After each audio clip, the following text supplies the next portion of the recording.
Kiss 92.5 studios in Toronto, Canada. Are you ready? Ladies and gentlemen, This is Roz and Mocha.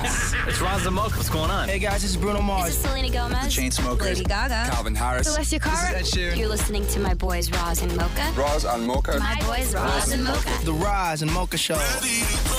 Between Roz and Mocha, who is your favorite? You guys are so funny, man. Congratulations, Lisa!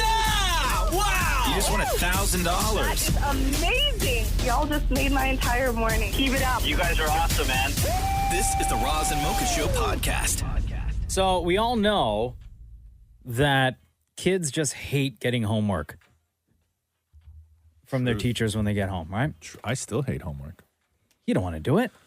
You go to school for that time period. You're doing all your learning. The last thing you want to do when you get home after that wind down, that relax time hits, is to sit down and pick up your books again and do homework. Yep. So there's a kid in the States. I don't know if you saw this video. I think he's like 6 or 7 years old. His name's Chase. And he's on a campaign to not have any more homework with this video that got posted. Listen to this. Homework is basically school at home. You doing homework at home when you really supposed to do stuff at school. Ain't school the place to learn? Home is to come from school, chill, get on your tablet, get on game what you want to do. But the teachers want to take like 30 minutes of your time, an hour of your time, just to give you homework. They do this to bother you. I don't know why they do that, but that's teachers. All our kids, put your hands up. Hopefully everybody see this video. No more homework. No more homework. Now we out. Yo, he's starting the rally. He's starting the campaign. Oh, my God. No more homework. No more homework. He is fed up. So doesn't want to do the schoolwork anymore. let me bring this up here because this goes right with that. Because even as an adult, right, you hate homework. And in Portugal, they just passed a new labor law, which includes a ban on bosses contacting an employee outside working hours. No. Yes. For real? Yeah. So the new labor laws were passed by Portugal's parliament early this month and were introduced following an increase in people working from home because of coronavirus, everything else. The one that didn't pass, though, was giving employees the ability to shut off work devices at the end of working hours. Those laws already exist in Spain and France. When you leave work in France, you can take your phone, your computer, everything else, and literally shut it off. Like, you don't even have to turn it on. Yeah. But au revoir. I'm going to get me a baguette, some cheese, and some wine. Exactly. Because there was a lot of this kid, but only 40 years old or whatever it was. No more homework. Exactly. No more homework. The Roz and Mocha Show podcast. Hello. I don't know why I said that. Sorry. Even Deepa's sitting over there. She gave a look like, what the hell's going on? Hello. Sorry, Deepa. Come over. Nobody can hear you. You're too far away. Oh, God, you're all hooked up. Where did that come from? I don't know. It's like you're in a whole mood Stop today. it. I'm not in a whole. What is? Oh, here we go. It is. He has a scarf on today. Yeah. Which I haven't seen him wear, I don't think ever. Like, it's usually the same jacket, but never a scarf. So I saw that and I was like, oh, Roz is feeling himself today. So the accents are coming out. Everything's coming out. Wow. Roz, what does that mean, Roz is feeling himself today? You feel good about yourself. Hey, you feel good about yourself. Oh. Yeah. Why did that sound like a diss to me? No. You think that everything that comes out of my mouth is an insult towards you. And there's no evidence whatsoever to back that up. There's no evidence whatsoever. Oh, good God. Every single DM you've ever brought up that has Roz's name attached to it. But those are people writing in their DMs, not me.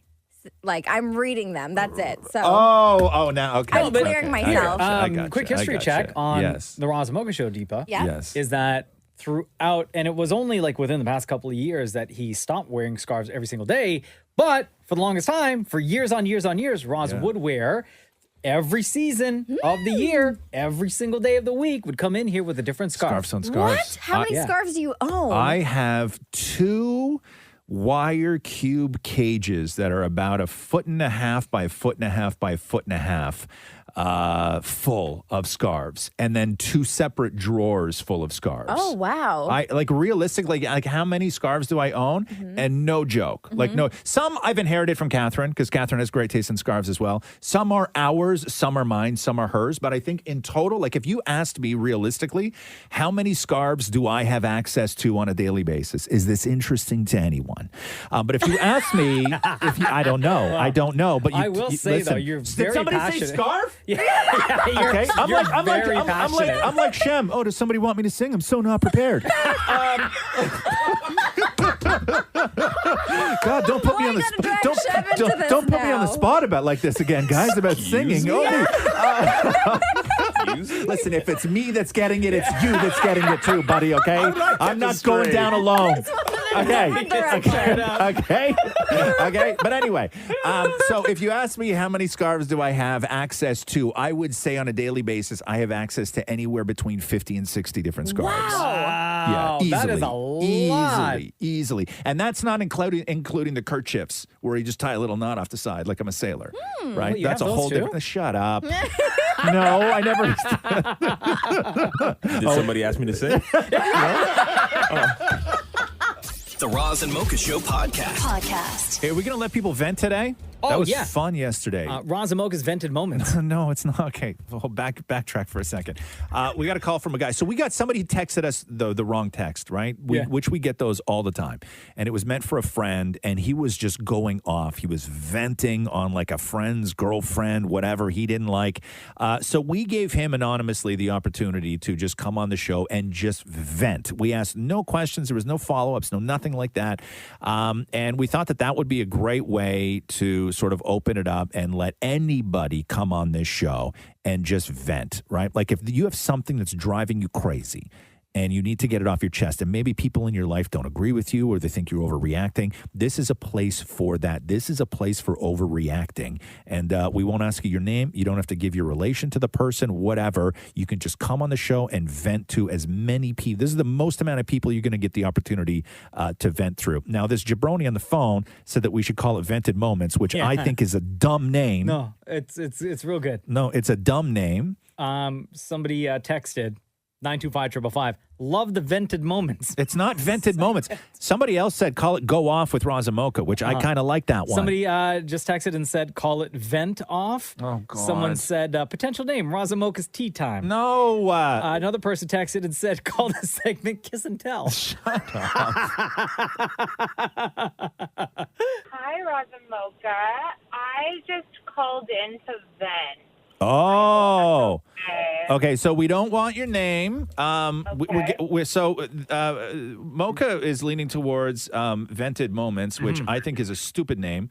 I kind of love it, though. I kind of love it. Okay, so this is, like we said, if you have something that you just need to get off your chest, something that you need to vent, or maybe you can't do it to your boss or your family, your friends, or you want to remain anonymous, maybe because it's a very unpopular opinion you have, but if you want to just vent anonymously to a great number of people, we will allow you to do that on this show. I am just calling because sometimes being a mom sucks. Go on. My daughter has been sick for about 2 weeks now. Oh, no. I'm unable to take another day off of work, so I had to take her to my mom's this morning. Go on. To make it a little bit better, my boss at work is my dad. I work for my dad's company. Go on. So if I were to even fake it, I couldn't get away with it. Oh, no. Here we go. He didn't sleep at all last night. I am exhausted. I got an extra shot of espresso in my coffee this morning. And to top it all off, McDonald's forgot to put ketchup in my hash brown bag. Oh, no. Can't support you on the ketchup thing. You know me. I was with you right up until the ketchup thing. Now I think you deserve all the horribleness your days dish out to you. Oh, no. But no judging. Well, thank you very much for that vented moment. That was a very... Thank you so much, guys. Yeah, thanks for going off with Roz and Mocha. I think we should keep that one. Yeah, okay. Have a good day. Thanks, you guys, too. Bye. Bye, love. Hi, Roz Mocha's Vented Moments. No, it's not. Oh, Roz Mocha's Kiss and Tell. No, it's not that either. Roz Mocha's Spill the Tea. No, it's no. Seductive hellos. Okay, That's what it was. yeah. Before. Okay, what's up, Holmes? My brother's girlfriend, she acts like she's an Instagram girl, keeps posting all the designer on social media, and little do we know it's fake. And I keep trying to call them out. She don't got it like that, walking around with posting $5,000 bags and $14,000 Cartier bracelets just really grinds my gears, man. Wait, but does she own that stuff? No, it's fake. She's okay. Gotcha. It's bootleg, so Alibaba.com. So wait, is this your brother's girlfriend? Yeah. So your brother's girlfriend's flexing hard on Instagram with her Gucci bag and Fendi this and Fendi that, but she's really an Alibaba girl? Yes, Alibaba.com, AliExpress. She probably got the app on home screen. You look closely, and there's 3 C's in that Gucci name. Oh yeah. Oh no! So you've called her out on it? Yeah, I've called him out. I've called her out on it. You know, people get upset, but you got to do what you got to do. You got to keep people honest. Why does this bother you so much? Is it because she's being dishonest and she's associated with your brother? No, it's not about that. Like, I mean, whatever it is, what it is. They want to do what they want to do. That's all good. What bothers me is, that you're posting all the stuff. You don't actually have the money for it. I don't care if you buy fake stuff, but just don't post it and act like as if you got it, because you don't. Wow, you're really bothered. I like this. That was a great good vented moment. Way to go off with Roz Mocha. Gang. Later, dude. Bye. The Roz and Mocha Show Podcast. Yo. Roz and Mocha's Vented Moments are taken off. Stop. Rob. Please don't make that stick. Please. That's what she said. Stop. The texts. You can't say that stuff when Deep is in the room, okay? Texts are rolling. The poor girl's not going to come back. Deepa like that joke. You like that joke. Say you like that joke, Deepa. See, she like the joke. Yeah, great. Okay. So the working title right now for the segment is Roz and Mocha's Vented Moments. And this was created not like in a meeting. This was created on the radio live, which is giving people the opportunity to just come on the show. You can be anonymous and just vent. Like if you don't have people in your life that you can vent to, maybe they're the ones that you want to vent about, and you just have this thing that you need to get out and you want it maybe to be validated, or you just want somebody to know how you feel. We will give you the show and our audience, which is quite large, to have your say and just get it off your chest. Yes. And you don't like the name Vented Moments, No, which I- was suggested. I quite dislike the name A lot of Vented people actually Moments. like the name who are texting in. It's a stupid I'm going to name. read to you before. So somebody's waiting on hold right now. Okay, we'll get to that person in a second. Can I read to you some suggestions that we're getting? Yes. Call it Roz and Mocha's Venties. No. Somebody said, call it Roz and Mocha Vent to me. No. More than one person suggested calling it Roz and Mocha's Ventilation. Stop it. Okay, no. Listen, you guys just leave the naming and all that stuff up to us, okay? Somebody else said, you're overthinking it. Call it No Questions Asked. Oh, God. Okay. Why not call it Roz and Mocha's Get Vent? Okay. Stop. Stop. This is why I hate brainstorm. Sorry, this is why I hate ideating. What do they call that? What's that stupid name? Ideating. This is why I hate ideating. Where was it here? There was one. Somebody else said, I really do like Kiss and Tell. Kiss and Tell. Stir the Pot with Roz and Mocha. Stir the pot. The only suggestion from the audience that came in that I actually like is Go Off with Roz and Mocha. Yeah, I somebody don't else said mind that. that. I don't mind that. But my God, if this thing becomes Vented Moments, like I don't know what I'm going to do with myself. Since people talk I really about don't. jerks, call it jerk. Oh. Oh. I'm not going to read that What are one. they gonna say? No, I'm not going to read that one. Was there OFF in there? Yeah. Yeah. Can we just go to the phones, Come on please? now, yeah. Line 1, hello. Hey, how are you? Hey, Good. welcome to Roz and Mocha's Vented Moments. No, it's not. Sorry to meet this way, but I need to vent about my neighbor from hell. Oh, go. You Oh go. my God! I put up an 8-foot fence. I have 3 young girls. These neighbors move in. They have no kids. Not that there's anything wrong with it, but he put up cameras on his vehicles and stuff. That's fine. He's like, you have kids, they throw rocks. I'm like, my kids have never destroyed anyone's property. Thank you. So every morning when I'm out there, either shoveling, leafing, whatever, he's in his garage watching me from his camera. Because he put it on the shared space. So we have 8 feet in between 2 gates, my gate and his gate. I said, Walter, can you put your camera behind your gate? That way, if anyone breaks into your property, you won't creep my girls out coming in and out of the yard with their girlfriends and their little bathing suits. Please don't do so. He's like, you're just a crazy Italian. And I'm like, yeah, well, you're just a manja cake. So I'm sorry I had to let that go. Wow. This is what we do. I love Canadians. I'm married to a manja cake. He's my little manja cake. And he doesn't even do that. Okay. Right? But this guy's a quack, man. He doesn't even go to work. He sits in his garage looking at cameras. What for? Go on. No one asked him to sit in his garage and look at cameras. Yeah, who asked Not him the to move police. next to Nobody you and your elected family? him. Yeah. During COVID, he had his crazy sister over from Toronto. Yeah. Was supposed to be on lockdown. Girl. She came over here. He put up excuse my language, problem. fence on the driveway and split the driveway, which he shouldn't have with no locates. Okay, no permit, no locate. The So she disrespect. comes over, she puts down upside down crosses. Ugh. And starts yelling, you're a witch, while I'm getting my kids from school. So I then went in my garage, pulled out my straw broom. Good for you. Because it was around Halloween. Uh-huh. So I pulled out my straw broom and I went out there with some salt and I put a big pentagram on my driveway. There you go. Good for you. I go, there you go, Walter, go to church. I don't know what's wrong with you and your sister. Go away. Damn, what you doing, Walter? Yeah, we can't say the man's name. She said it twice. I know. We can't do it, though, okay? Oh, I'm sorry. No, it's okay. Hey, listen. Everybody has a dog named Wally. That's true. Yeah, you're right.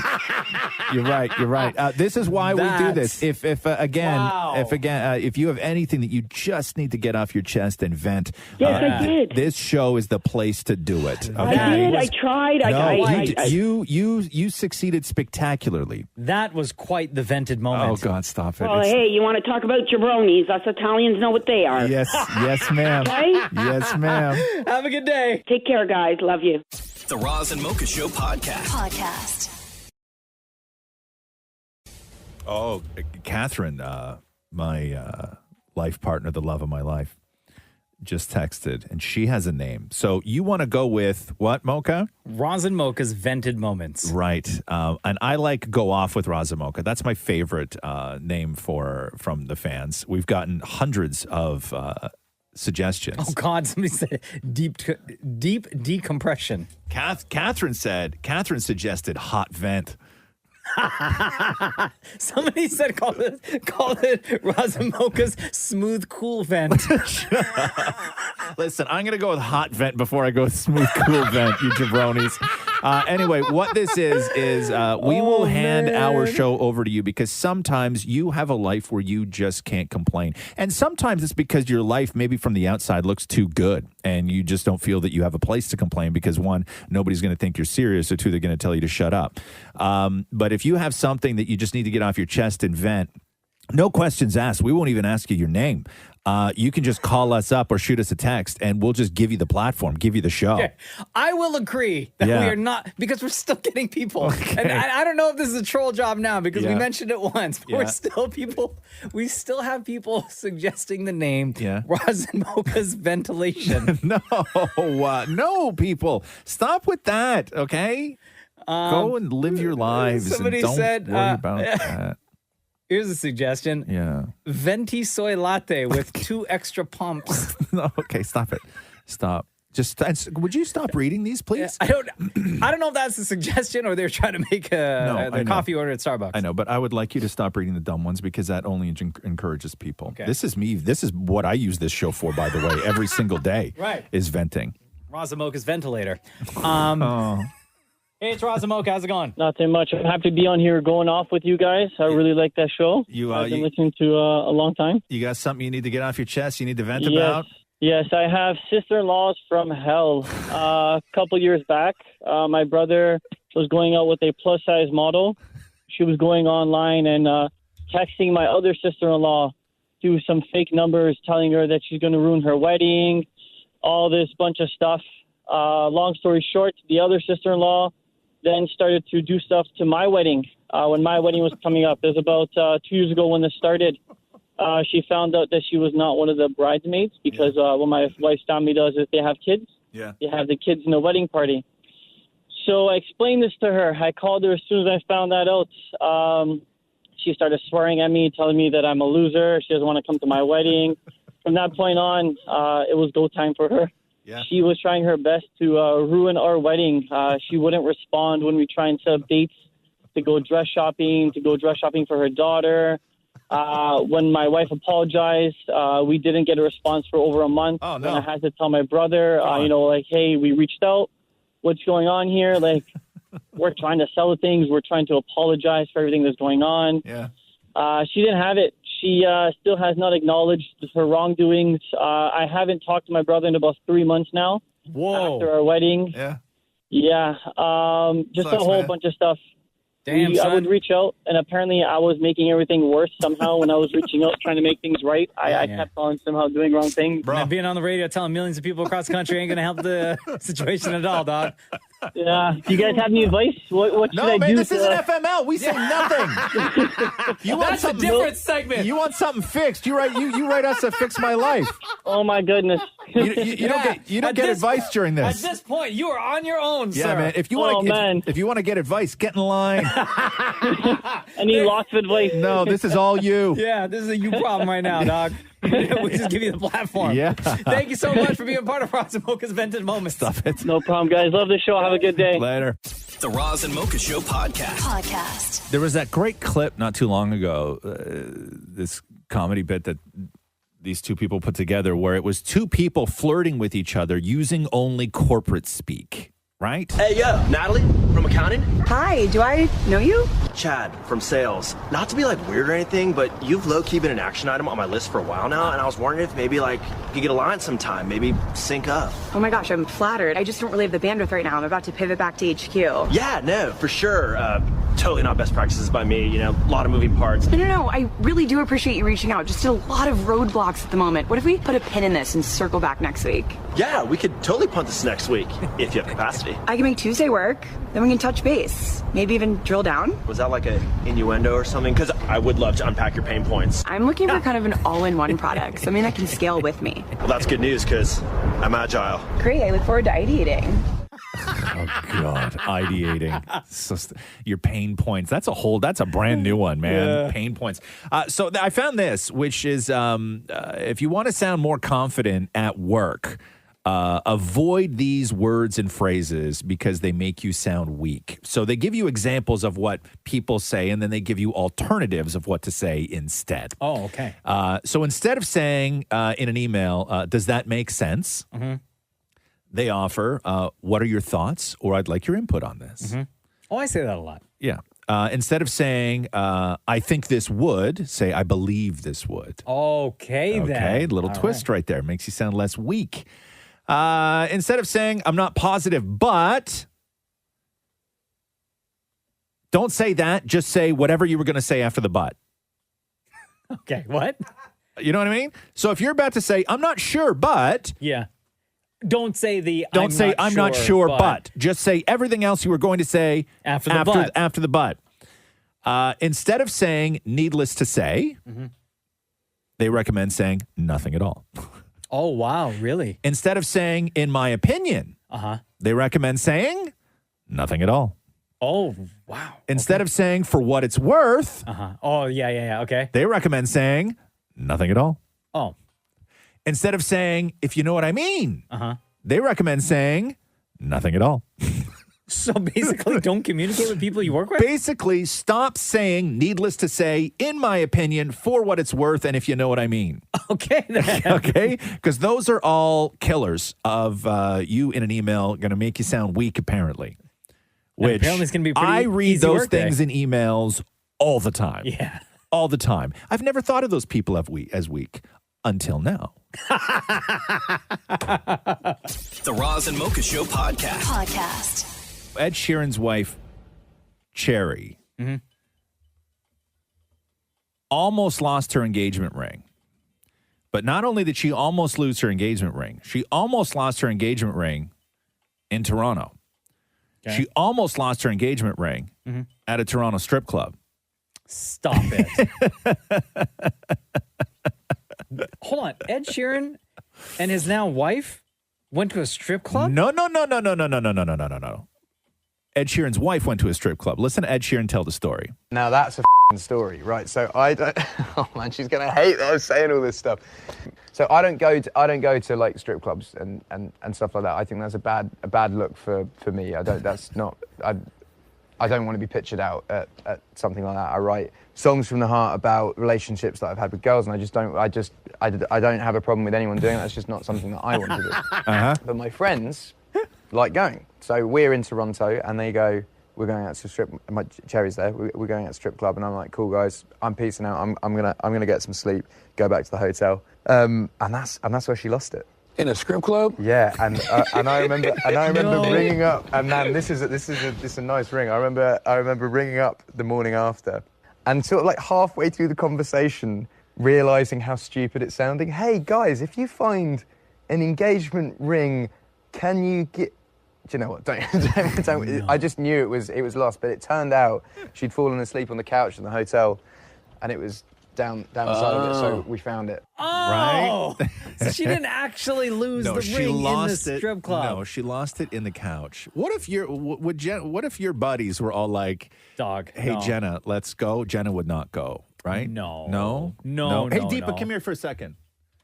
Uh-oh. Yes. If all your husband's friends said, "Hey, we're No. going," you would not go. They've tried. My brothers have tried. To get you to go. No, not me. Like Talal to go. I would never go. So did Talal go? No. He did not. Right before we got married, they're like, "Oh my gosh, we have to have like a bachelor party." And my brother's like, let's spend a weekend together. I'm like, I don't trust you two idiots with my soon-to-be husband. So because you thought that they were going to take him. 100% they would. Yeah. I know for a fact that that's exactly what they would have done. And I'm like, you two stay away Wait from a second. him, okay? You kiboshed the bachelor party? I did. Like, okay, he did what he wanted to do for his bachelor party. Here we go, yeah. Was just go to a cottage. And I was like, I fully support that. Oh, and then have the girls come there. No. Oh, okay. Sorry. Guys only. Friends only. Yo, her mind is going now. Like, I know. hold on, what happened wait at a our second cottage? now. Like ever so often, I'd be like, "Hey, so how's it going? Do you want to send me a picture?" of like, And did he? Yeah, you did. It was just like, we're at the beach. We're in our sleeping bags. Okay, hold on. Sleeping bags. We're in our sleeping bags. The man is on his bachelor party, and you wanted pictures of him alone in his sleeping bag? Deepa. What? Oh my God. The Roz and Mocha Show podcast. So Kevin from The Office wrote a book about The Office. Oh, sick. And one of the big sort of revelations in it was that in season 8, you don't remember how far you got in The Office, do you? No, I got pretty far, though. You did? Yeah, close to the end. I didn't watch the entire last season. So one of the big revelations in the book was that the plan was to have Jim cheat on Pam. I remember that episode. And he was going to go through with it. Like it was going to be an affair. And John Krasinski put his foot down and refused to shoot it. John Krasinski. So Kevin from accounting in The Office. He's got a podcast. One of 2 Office podcasts that I listen to. You listen to 2 Office podcasts? Every now and then I'll listen to Office Ladies. Which is Pam and Angela. Yes. Right? And then Brian Baumgartner, who is Kevin in accounting, he has his own called The Office Deep Dive. Oh, wow. Really making a life of it, huh? Yeah. You know what I mean? Oh, big time. Yeah. So John Krasinski was actually on an episode recently, and they brought up this exact same scene because Jim had gone on a trip. I think it was to Florida. Like Florida. Yeah. Yes. Yeah. And the new receptionist, Kathy, she was kind of feeling Jim from even in the office. And she ended up on I this. know. We just watched those episodes. You just watched it? Okay. Yes. So they're in the hotel room, and I think Jim wants to watch basketball. And she's like, yeah, I'll watch it. And she's in a robe. Yeah. And then I think she's in the bed. She's in the bed, snuggles up with him. And then doesn't he move to the floor and then she moves to the floor? Or was it the other way around? No. And then what wound up happening was that I think that he had to get Dwight to come in and he told Dwight that they had bed bugs. And then Yes. Dwight started spraying for bed bugs, and then he sprayed her. Yes. And she left. So ironically, this is so weird, okay? I'm such a nerd. Kevin from The Office. Yes. Who also does his podcast. Yes. John Krasinski is in this episode of this podcast. I'm going to play you this clip. Please. I find out, and everyone else will find out. Yes. Kevin from The Office directed that episode. Interesting. Okay, go ahead. Also, we were, in season 5 or 6 by the time that I was in that motel with that other girl and stuff like that. And that's the only time I remember put my foot down. Not really, but I remember that was the only time I was very much against, because he was saying, you're going to actually make out with her in this scene. And that was the episode I directed. Yes. And I don't remember. It may have been an earlier version about you guys making out, but I remember. That was the only time we had it wasn't like a bad negative moment, but I remember being in a room and it was like, I remember finding myself kind of saying things that I never thought I'd say before. Like, I'm not going to shoot it. Yeah, I was there. I remember Paul Lieberstein was in the room. He was like, no, you will do it. Not in an aggressive way, but it was like, he saw the benefit of doing it. And I remember saying to Greg, there is a threshold with which you can push our audience. They are so dedicated. We have shown such great respect to them. There's a level of messing with them that you've done, like in a great way. I mean, like you've messed with them by the whole kiss happening too early. And I think there's a moment where if you push them too far, they'll never come back. And I think that if you show Jim to be cheating, they'll never come back. So here's the interesting part. When he was talking about the boss, Paul Lieberstein, who he was arguing with, who was the co-showrunner, Paul Lieberstein was Toby Flenderson. And Toby always had a thing for Pam. Right? So that was him trying to leverage. So in real life. Yeah. Leverage his own personal feelings towards Jenna Fisher, a.k.a. Pam Beasley. Yes.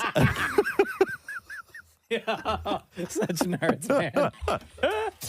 Roz and Mocha's Fix My Life. What advice can you guys give me? Okay, so my question is... Got a problem you can't fix? Roz and Mocha got you. Yo, Matthew, what's up, dude? It's Roz and Mocha. What's going on? Good, buddy. How are you? I'm good, man. How are you guys? Good. What's going on in your world? Why did you reach out to Roz and Mocha to help fix your life? So hear me out. I'm sitting on this gold mine, but I have no idea how to code my app. So you wrote, it says, hey, Roz and Mocha, so I came up with a brilliant idea for an app, but I hit a roadblock.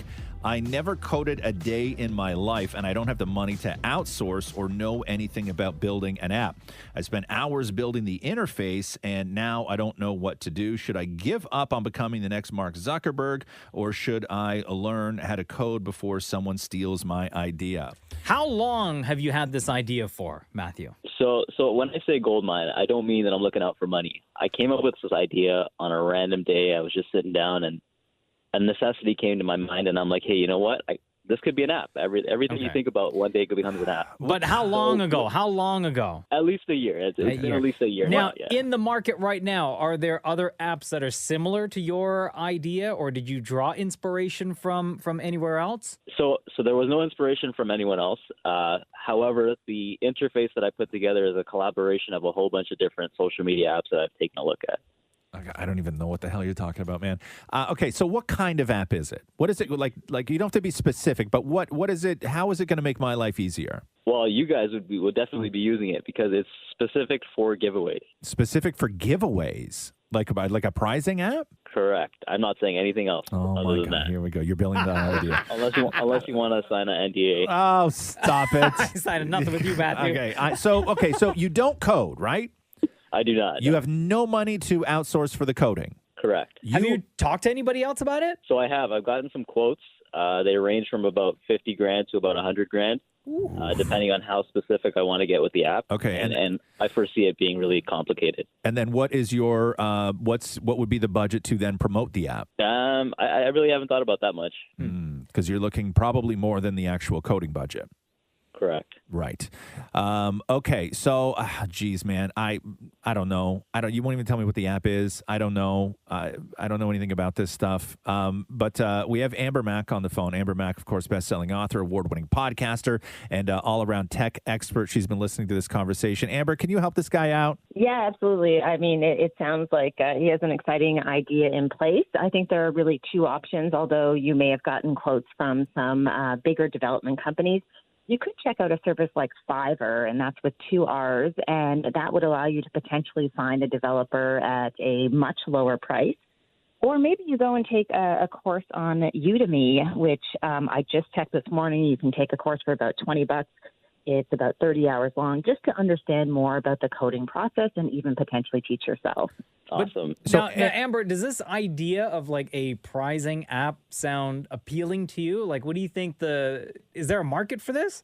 Well, it's really hard to say. I mean, I used to host a show called App Central, so we reviewed hundreds and hundreds of apps. So at the end of the day, there could be a market for it, but I think you really hit the nail on the head when you said, when you're developing an app, it's all about marketing. You know, some companies spend about 40% of their initial budget on marketing alone across social media and the web.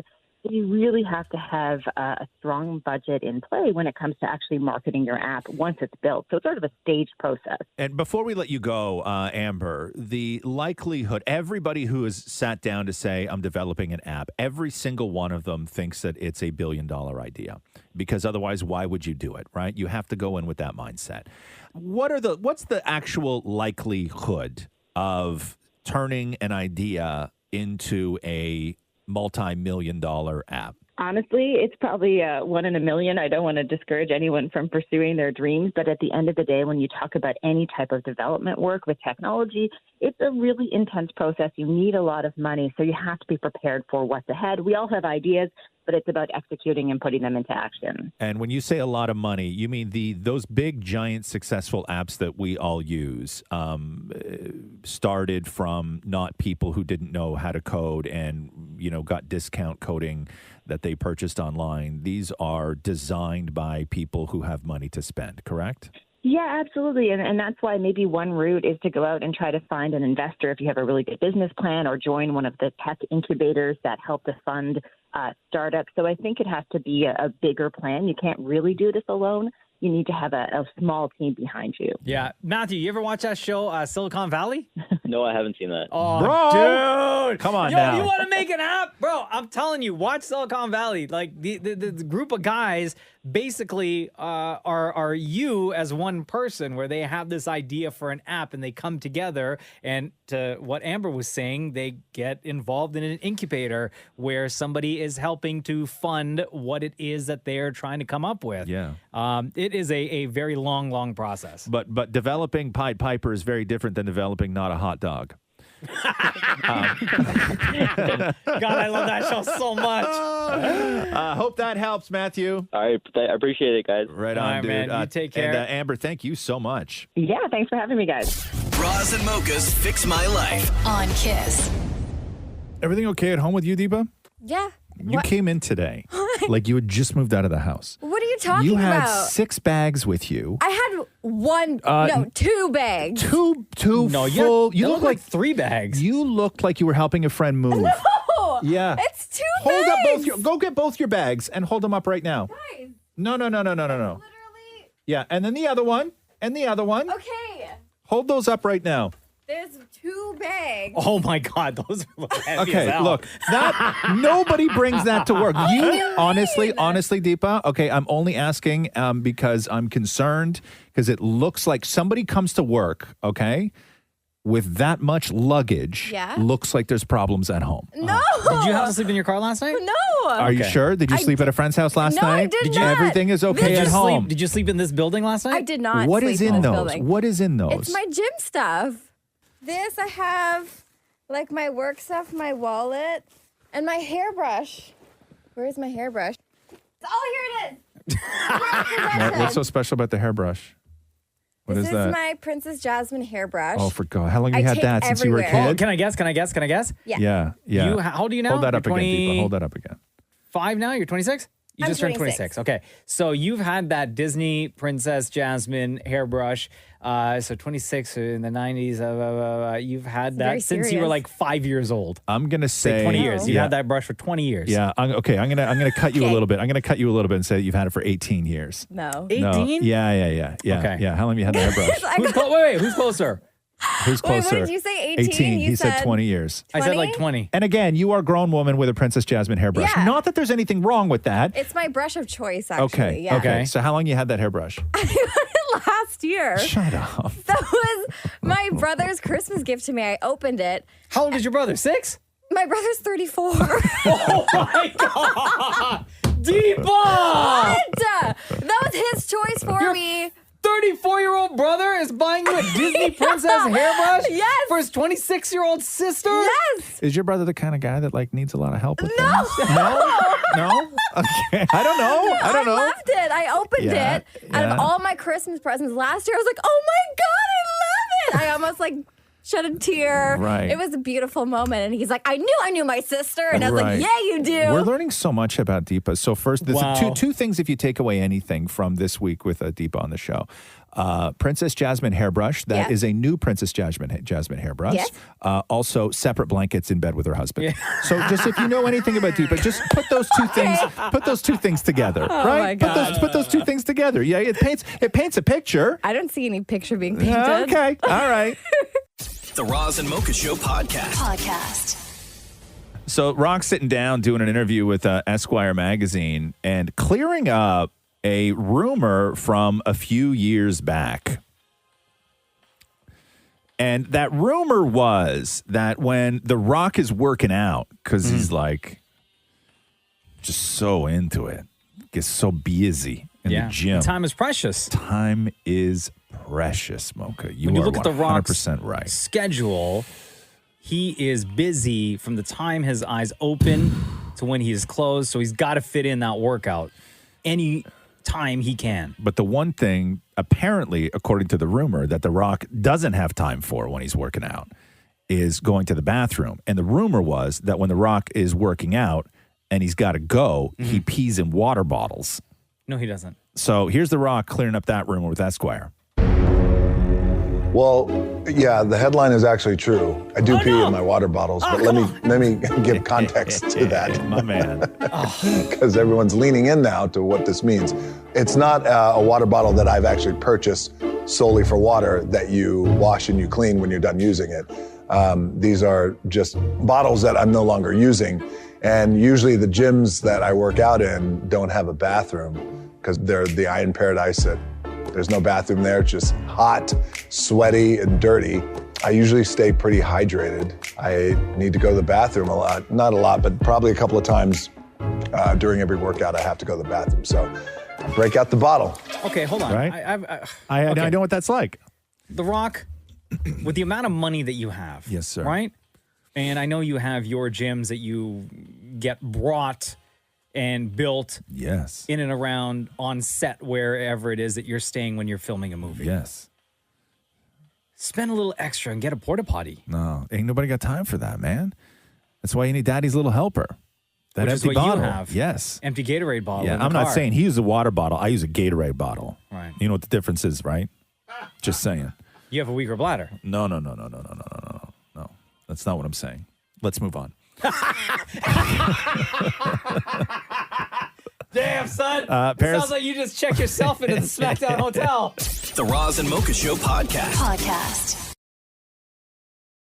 Yo, that dating game is tough these days, huh? It is tough. When you're the most swiped person, most swiped woman on Tinder. So in 2019, Eliana Silver was crowned. She made it to the top 30 and then the top 15 of the most swiped people on Tinder. And it's still hard to find love. Eliana, are you there? Yeah. How are you? It's Roz and Mocha. I'm good. How are you? Good. So the headline that we just read here getting into this is an absolute incredible sort of, I don't know, modern day love story. How did you become one of the most swiped women on Tinder? I'm not sure actually. It just happened, I guess. I didn't even know about it until I was told. Like how long after you started, like you got on Tinder, were you then made aware that you were the most swiped? So the whole thing about the most right swipes is people who swipe on me, not vice versa. Mhm. Right. So I didn't really use it too much. I didn't really swipe on it too much. But I guess people found something they liked in my profile.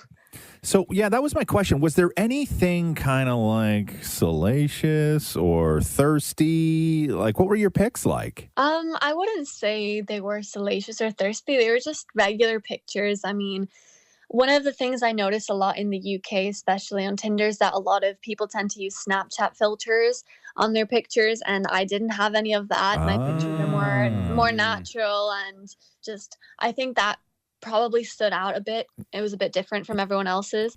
Like, do you, because I don't know Tinder at all, like, were you realizing that, like, your notifications for people swiping right on you were just kind of out of control? So I actually, you can only see that if you have Tinder Gold, and I didn't have Tinder Gold. That's so like a I had premium no one, right? idea. So you didn't even know? No, I didn't know. And then after I was contacted about the Cosmopolitan feature, they gifted me Tinder Gold for life. Wow. Which is quite ironic because I didn't really use Tinder too much after that, but I did have Tinder Gold, and I could see that I just get thousands and thousands of swipes every day. So how many do you know? Like, is there a grand total of like how many swipes you were getting once you became a member of Tinder Gold? In the first like day, for example, that I had Tinder Gold, it said 9,099 plus. So that was it didn't show any more than that, and then it just kind of kept going up, I suppose. So out of all the people who swiped on your picture, did you go through them? Did you talk to anybody? Was there anyone that you were interested in? How many dates did you go on? What was your experience like after? So I only really went on 4 Tinder dates, and 2 of them were really bad. But I didn't use it too much, and then after the feature, I just didn't use it too much either, just because of other stuff in my life. And it just, I don't know. I really don't know why. It just wasn't attractive to me anymore. So we're talking to Eliana Silver, who was one of the most swiped women on Tinder. And did sugar daddies come after you at all? Yeah, so I would get a lot of I'd usually get a lot of DMs through Instagram, because obviously if you don't match with someone on Tinder, they can't message you. They go find but you. I get a lot of DMs on Instagram from people saying, I saw your Tinder profile. Oh, God. And I was wondering if you're looking for a sugar daddy. And I probably got I got so many of those. And a lot of them were like younger people as well. It was really weird. And did you reply to them? Just also- be like, get away from me, creep? Or did you block them, or just like ignore them completely? I just ignored them. You know, they would come up in like my message request, and I'd ignore them. I also got people asking for pictures of my feet and stuff. Oh, God. There's so many weirdos, man. So many weirdos. after all this time then, and Jesus. all this attention, you had to have found love. Like, did things work out in your favor? So actually, it's a funny story, because I am with someone. I've been with my boyfriend for a year now. Hey! So it works. and I met him completely in person, offline. Oh, No God. Tinder, no dating apps. Hold on a second. Whoa. You are one of the Eliana, you are one of the most swiped women on Tinder. You now have a boyfriend. You went on Tinder looking for a relationship. You found a relationship in real life, but not on Tinder. Yeah, it's kind of ironic, isn't it? But I just after the whole Tinder thing, I just realized I don't think online dating is really for me. So how did you meet him then? So I just met him through a friend. This was during Old school. after the summer of lockdown of COVID, and I went back to the UK for my university. And we just had a small kind of get together with some friends, and one of my friends brought some of his friends, and so my boyfriend was one of his friends. There are so many people right now, so many women, where I don't know if this isn't an indictment against finding love on Tinder. I don't know what is. When one of the most swiped women in the entire world met her boyfriend through a friend offline. That is insane. So you don't use Tinder anymore. Was he ever on Tinder? And did he ever come across your photo? No, he actually has never had Tinder, never had any online dating. He Oh, says wow. he doesn't like it. He says he thinks Tinder is like shopping for like people. Like you would go to a store and shop for clothes. He just doesn't like the idea of it. So he doesn't have a big online presence at all. He doesn't really use social media too much either. So it is kind of interesting the way we met and how we've been together for so long, because we're quite different in that sense. The big question is, when you guys decided to be boyfriend girlfriend, did you delete Tinder? Yeah, of course. You I did? deleted it. I deleted it when we first started speaking, and we had been speaking for a while and things started to get serious. I deleted it. I would say I wasn't really using it too much before, because when I'm speaking to a person, I kind of just focus all my energy on that person. What an incredible story. Damn, Eliana Silver, one of the most swiped Tinder women on the platform, upwards of 100,000 messages that you were getting within 1 week. You ended up finding true love, but not through Tinder, through friends at a party, Wow. old school style. Wow. That's incredible. Thank you very much for sharing your time on the Roz and Mocha Show with us. Oh, you're welcome. It was nice to be here. Have a great day. Roz and Mocha's Hell of a Story. Hello, Shannon. It's Roz and Mocha. Hi. Welcome to Roz and Mocha's Hell of a Story. Where does your story start? I would say it was about 2019. And you're what at the time? Are you single at the time? Are you hooked up at the time? Yes, I was single and I was just going on a dating app. Okay. And how was life on a dating app? How did you find it? It was horrible. I think I spent about 3 years trying to find people on there, and they are quite the experience. Was it one app in particular, or were you on like multiple? I was on multiple at the time, and I found this guy on, I believe it was Tinder. Okay, so you matched with somebody, and what made this such a great match? When we met up, I just hit it off right away with him. I just felt like we clicked and we had a connection, and I just felt like, he was kind of like my person right off the bat. Obviously, in a situation like this, and why you're on Roz and Mocha's Hell of a Story, is that red flags started to appear, correct? Yes. Okay, Yes. so what were the red flags? So he never wanted to invite me over to his house to hang out. It was always come to my city, come over to do things around me.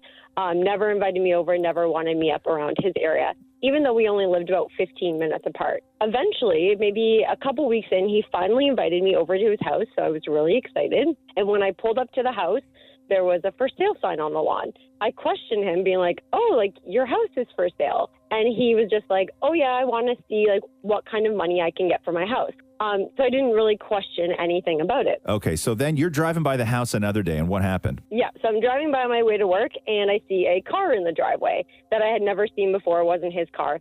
So I asked him whose car it was, and he just said to me, oh, it's the neighbors. When they wash their car, they park the one in my driveway so they can wash the other one in their driveway. Didn't think anything of this. Okay. You didn't think anything of that? No, I was like, okay. To keep the dry car away from the wet car? Yes. Right? Okay. Come on, Shannon. Maybe people in townhouses do this. I don't know. Okay, so then what'd you do? We just kept going and kept hanging out, and about 3 months later, he went MIA. I didn't hear from him, which was not like him because we texted all the time and we hung out quite often. Right. Now I'm starting to be like, okay, where is he? Has something happened to him? I can't get a hold of him whatsoever. So on my way to work one day, because I have to pass his house on my way to work, I was like, I'm going to stop over. Either he's going to answer this door and we're going to figure this out, or something's happened to him. Oh, God. So when I get to the door has one of those windows in it, but it's not clear. You can't see through it. Mm-hmm. So when I knock, I see this silhouette behind the window that has long hair. So automatically I'm like, why is there a woman answering the door? So she answers the door and she's like, who are you? So I say to her, I'm his girlfriend. Who are you? She says, I'm his wife. Stop it, Shannon. And yes. This is the same house where he took you? Yes. Oh, my God. When you were in the house, though, did you not see anything, give you another red flag as to another person lives in that home, let alone his wife? So I'm pretty observant, and there was nothing I could see except for in the one bathroom, just like the main powder room, there was a female deodorant. And I asked him, and he's like, oh, I just use that to smell better. I can relate. I can relate. Shannon, Roz does the same thing every now and then, so not really a shocker. So what do you do? So do you confront the guy? So I asked her to go get him so I can confront him, and she says, no, he's sleeping. He's not going to come down. No! Yes, I am not a confrontational person, but I decide I'm going to try and walk in the house. So I get like a couple feet in the door, and she's like, you need to get out of my house. I decide I'm just going to leave. Do you text him? Do you try and communicate with him after this? What happens? Yeah, so I get to work, and I text him telling him, like, this is what happened. You owe me an explanation. And he told me that he owed me no explanation. I had no right to show up at his house. So you guys lose contact for a little while, and then what? He reaches out back to you at some point and says what? Yeah. So that was the September, the January following. He reaches out to me, DMs me on Instagram, and says to me, I just don't understand where we went wrong. How about the fact that you stepped out on your marriage and you cheated, douchebag? Okay. So you at this point have a choice to make. You can completely ignore him, or you can do the absolute wrong thing, which is get together with him, right? What did you do? Please say So ignore. at Please that say ignore. point- Please say ignore. Please say ignore. At that point, I ignored because I wasn't going to entertain this. Oh, but good. a year Nice. later, I had second thoughts. A year later. Shannon, Yeah. are you listening to yourself and what you went through? You sound like my friend. Okay, Shannon. So what happened a year later then, love? So a year later, we, started hanging out again. I thought maybe things were different. And he tells me that he's going to be a father, but that it was a random person that he hooked up with the bar. So me being the good my person I God, am- this story! What the hell? So you being the good person you are, say what?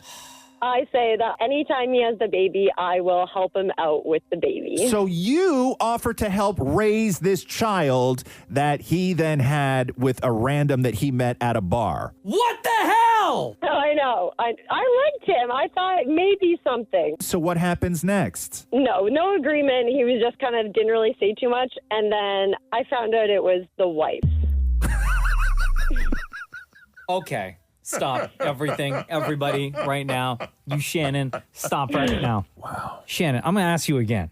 What the hell? If he wrote you again saying, I just don't know where he went so wrong, would you give him another chance? He did, I think, about a year after that, and I ignored him. Come on, Shannon! I ignored No, him. he didn't! He did, and I ignored him. Oh, Shannon. I feel like we're one of your girlfriends right now. I know. Or I just want to lock you in the house for a while. Make sure you don't make any more mistakes. Shannon, thank you so much for joining us. And I think we can, without a doubt, say that was a hell of a story. Thank you so much.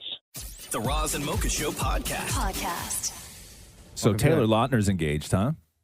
Is he really? I Yeah. didn't even know he was dating. Yeah. So Finally got Kristen Stewart? So do you remember No, when Kristen Stewart's engaged to somebody else. Yeah, she's marrying her girlfriend or Yeah. her fiance, I guess now. No, but Taylor Lautner's girlfriend is Tay Dome. Her full name is Taylor Dome. So Taylor Lautner is marrying Taylor Dome. She's an influencer / nurse. But this was the joke that they used to make way back when Taylor Lautner was briefly with Taylor Swift, which was if they got married, who would keep Taylor, right? Right. But now his soon-to-be wife is also going to be Taylor Lautner. Taylor, yes, she will also be Taylor Lautner. Yes. That's so weird. Yeah, but she goes by Tay.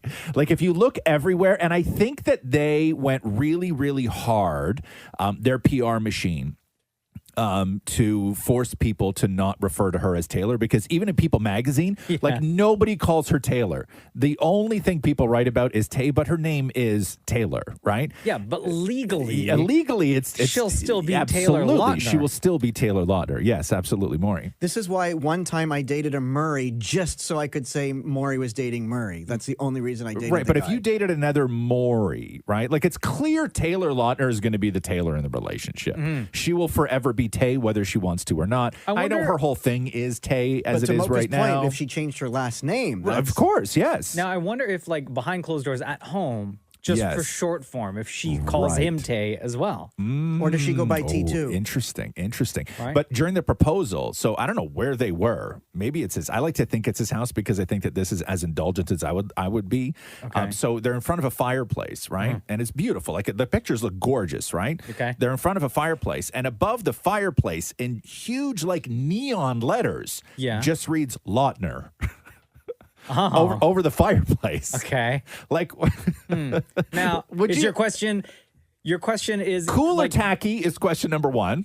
Okay. Question number 2 would be like, was it there before or was it made for that specific purpose? That's question number 2. And if that is the case, are they leaning into you don't need any other names because they are both Taylor, so the only name you need is Lautner, and then it becomes Taylor and Taylor Lautner with the giant neon sign above them? I think that neon sign. Yes. First answer the question if it's cool or tacky. Having your own last name in giant neon over your own fireplace. Very cool. You say very cool. Yeah, no, not.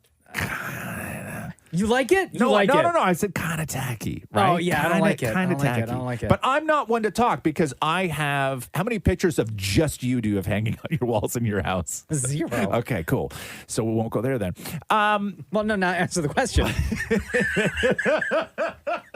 How many do you have? Like, there's a couple, but there's one really large one, right? That's the only reason I was bringing that up is because I have one very Wait, don't large. say it's over the fireplace. No, it's over the toilet. It is. No joke. Yeah. And it's like we talked about this on the podcast. It's like 2.5 by 3.5. Like Oh, it jeez. feels like it's wider than it's bigger than me. It's larger than life size. Of course Right? it is.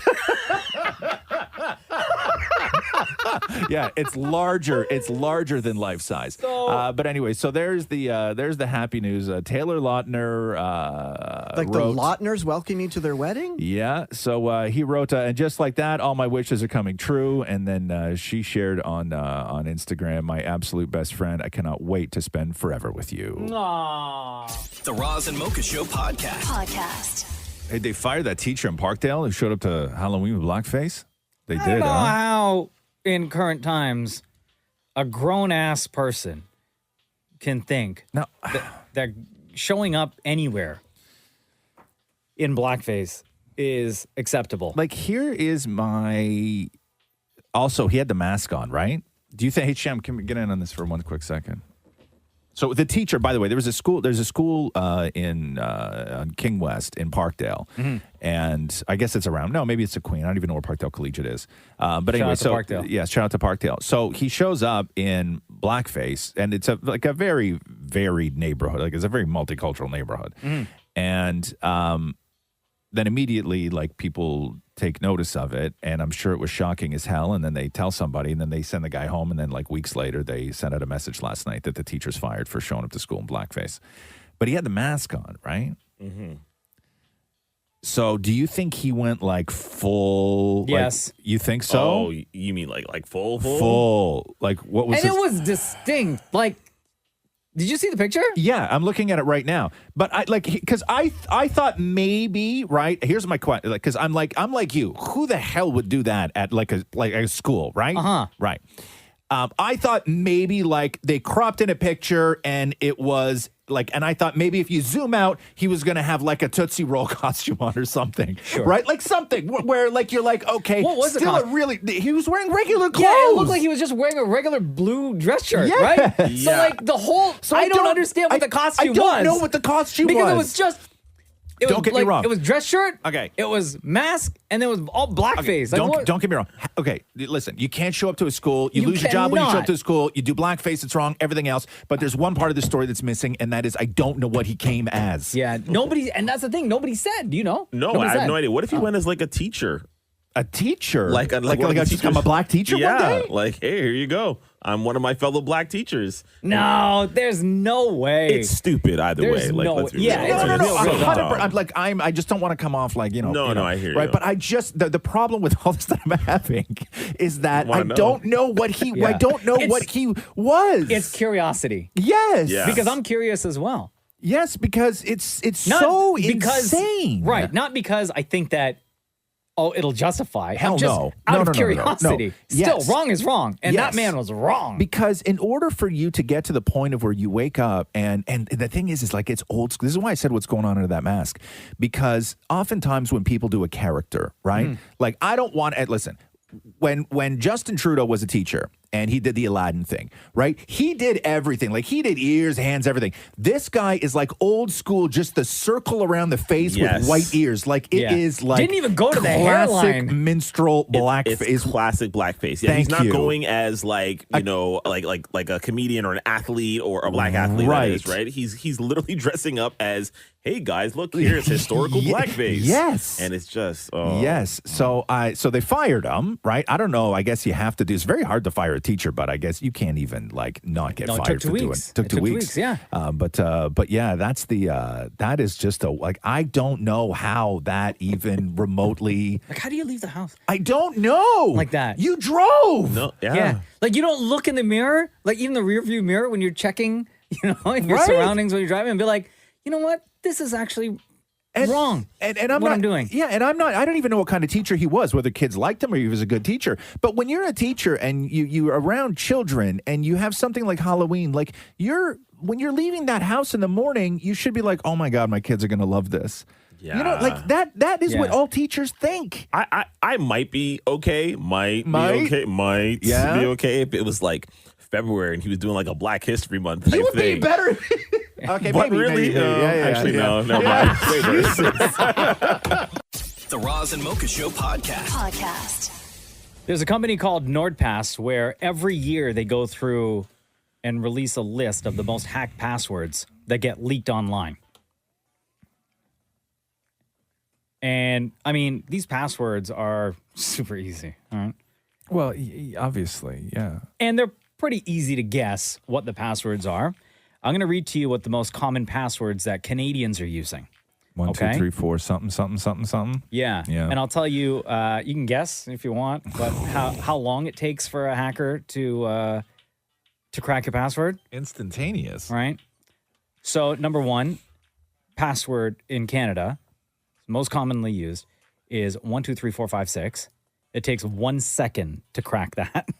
All right.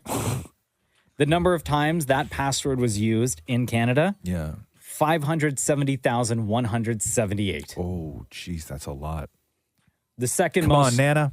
The second most common password is like one password? Is password. Yeah, for sure. Again, People 1 still second. doing that, huh? Yeah, 1 second to crack it. You know, like the way companies and everything else are now, it's really wild because like I find that I've come up with some decent passwords and like I get very upset when the window pops up and says that it's not good enough. Yeah, you have to use a capital. Don't judge my lowercase. You also No. have to use a number. No, it's my business. And or a symbol. Yes. Right? Right. It's not your business. This is my business. 1, 2, 3, 4, 5, 6, 7, 8, 9 is the third most used password or hackable in Canada. You know that those people started out with 1, 2, 3, 4, right? Uh-huh. And then everybody switched to it has to be 5 digits, and then 6, and then 7, and then 8, and I'm then 9. glad you said 5 digits. Oh, go ahead. Because number please. 4, the most hacked, is 1, 2, 3, 4, 5. Oh, okay. And in Canada, 127,103 people have that password. That is has been cracked. insanity. David Moore, hello. I just found out what my husband's old work password was because he had to just change it. Which was? Annoying Maury. Annoying Maury. Exclamation mark or just annoying Maury?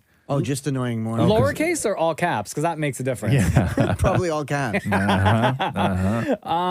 Number 8 on the list. So a lot of them are typical, like password or password Sure. 1 or 1, 2, 3, 4, 5, 6, 7, 8, 9, right? Yeah. QWERTY is on there. The letters across the top row of your keyboard. What? Oh, QWERTY? QWERTY, Yeah. Let me just refresh this page again. Sorry.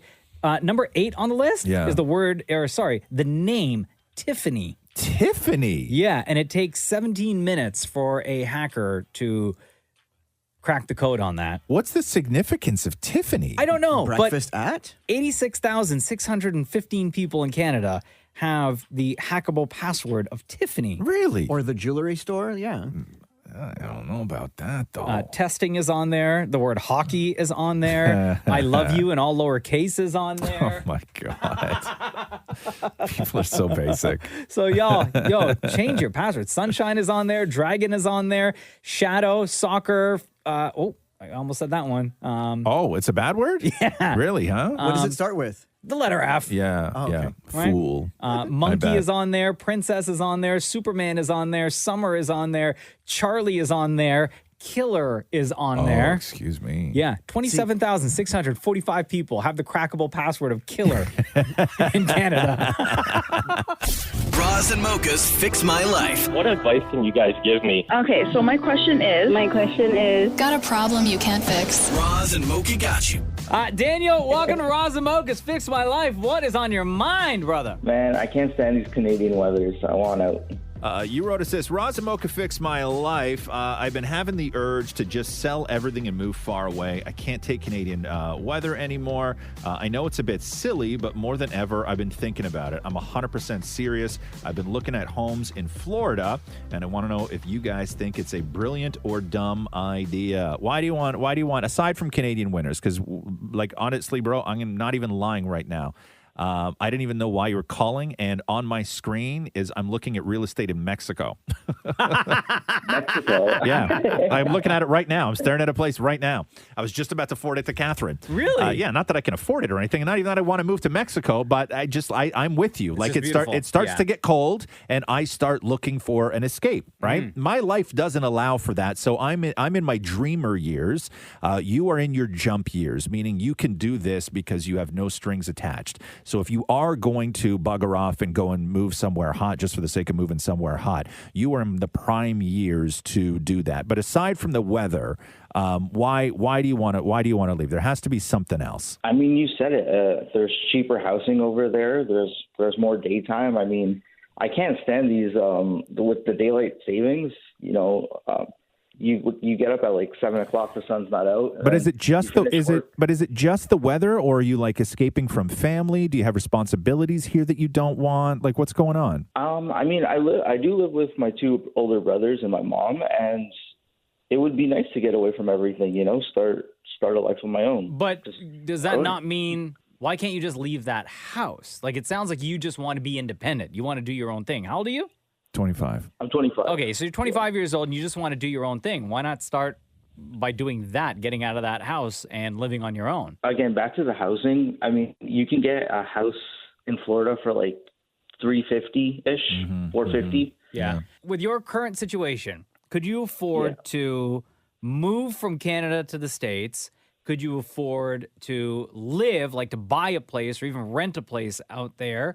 Can you afford like basic necessities of life? Are you going to be able to line up a job out there? Like, I don't know what you do out here right now, but are you Are you going to be able to find something that could then support you in your new life? Let's say if it is in Florida. I mean, I do have like connections there. I have family over there and some friends that moved over there, and so I would be able to find some job out there and all that. And that's again where I'm conflicted because we have free healthcare over here. And over there, you're going to have to start paying everything out of pocket. Well, I mean, it's going to wind up being the same amount of money because there's no income tax in Florida. Here's the thing. You're not legal to work, right? So your best case scenario is that you find a job that allows you to work remotely, okay? That's your best case scenario. And then you let your company know, hey, if this is a 100% remote job, FYI, I'm going to be traveling around. I will always be available. I'm going to have kick-ass Wi-Fi. I will be on every Zoom meeting. I will make all my deadlines, but I won't be available to do sort of end-of-week face-to-face meetings. This has to be a remote job. And then once you have that, then you can go to a place like Florida. But the thing is that you can't just go to Florida and then stay in Florida. Like, you have to come back. Like, you can't go and live full-time in Florida. Nobody can go live full-time in Florida. Like, that's a whole immigration thing, all this other stuff, right? Like, so when you come back here for the amount of time, like 3 months plus or whatever it is, where are you going to stay? You're going to go back to your mom's? Yeah, I guess so. I mean, I don't see her getting rid of the place. We've been here. I'm in Brampton. We lived here for about 21 years now. If you find a remote job, dude, why are you going to Florida? Go to Barbados. That would be nice, yeah. Get an Airbnb in Barbados for like nothing and buy a kick-ass router and bring it with you and pay premium Wi-Fi and just work from there. So now you're talking, yeah. Like, for sure. You know what I mean? Why? Like, if you're going to jump for the weather, jump for the weather. Yeah. Skip Florida. I think you need to really, really think this through and think of everything. And also look at the weather exchange, I guess. Like, what we don't get here that a place like Barbados gets. Are you going to be able to deal with that? Or Florida, hurricane season, you know what I mean? Like, are you going to be able to be okay with some of those trade-offs as well. And of course, be able to, on the flip side, be able to sustain your lifestyle out there. For sure. Yeah. Honestly, I never thought about the flooding before. Yeah, dude. Okay, so before you start looking at places in Florida, you need to get a job because you can't work in Florida. So you need to get a job here that allows you to work remotely. Then you need to tell your company that you're going to be working remotely. And then it doesn't matter where you work. You're going to be working remotely, so who cares? And you need to figure out where you're going to stay and if it's worth buying a place, because if you buy a place, you can't stay there 12 months of the year. They'll kick your ass out of the country and never let you back in. So you're going to have to figure out exactly how long, all the immigration stuff that you are allowed to stay in Florida before you have to come back to Canada. All this stuff you need to figure out before you think about jumping. I hear you. And then when you figure it all out, you're going to reach Florida. You're going to realize Florida's a stupid idea, and you're going to go to Barbados. Not to scare you, I have an uncle who moved to Virginia. Right, Yeah. he's from here, from Canada. Yeah. Moved to, he moved like a bunch of places for work. He had to travel around. Yeah. Anyway, he was stationed in the States for the past 12 years, and it was only last month that he got his U.S. citizenship. Yeah. Yeah, dude, it takes forever. But no, you're in your jump year, so seriously consider it. But you have to set everything up ahead of time. You can't just go and be like, oh, I wonder if it'll work out or not. You can't do that. Cool. So get planning. I will. Thank you so much. All right, Dan. All right, homie. Are you writing notes right now? Are you taking notes? I am, yeah. Yeah, it sounded like I kind of figured. yeah, Okay, good. yeah, Good that's for you. awesome. No, Yeah. I'm not goofing on you. Like, I'm happy that you're doing that. Good for you, man. Yeah. All right, good luck. No, thanks a lot. Roz and Mocha's Fix My Life. On Kiss. Did you watch Red Notice over the weekend on Netflix? So I watched 3/4 of it, here we go. and then I fell asleep. Oh, okay. And then Rox told me the ending in the car the next day. So I'm still a little confused about how it ended. No. But not Wait, did you entirely ask confused. for the ending? Yes. Oh. Yeah. So- Because I feel in moments like that, right? So I was really quite enjoying it too. It is like Red Notice is like fluff on fluff on fluff, right? This is It's great. I loved it. This is what you like. What I like The Rock doing. What I like Ryan Reynolds doing. Absolutely. It's my kind of jam when it comes to Yes. And the three of them together were just awesome. But Gal it's Gadot like as well. fluff on fluff on fluff, which I am a-okay with. But this by is the what way, we all expected, thank you. right? But so I missed the ending. I slept through probably the last like 30 minutes or so. And I had the option, okay, of watching it, or I had the option of having my kid explain the ending to me without having seen it. So her explanation of the Yes. ending. Right. And we're not going to spoil it for anybody. Right.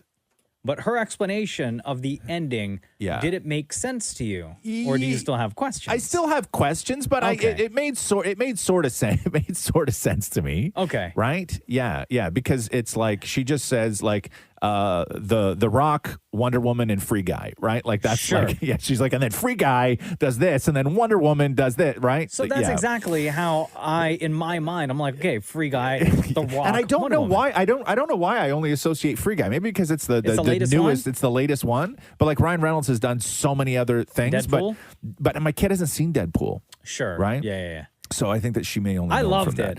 that. So this it did movie very well. Oh, this movie took over, and of course, The Rock, just like putting all over IG everything that has to do with this movie. And I guess we had talked about this before, where in his deal, even though it's his production company, but his deal when it comes to making and promoting these movies is that he will do like a set of posts on IG, right, leading up to and then opening weekend as well. Yes. But yeah, the numbers were coming in like almost too fast.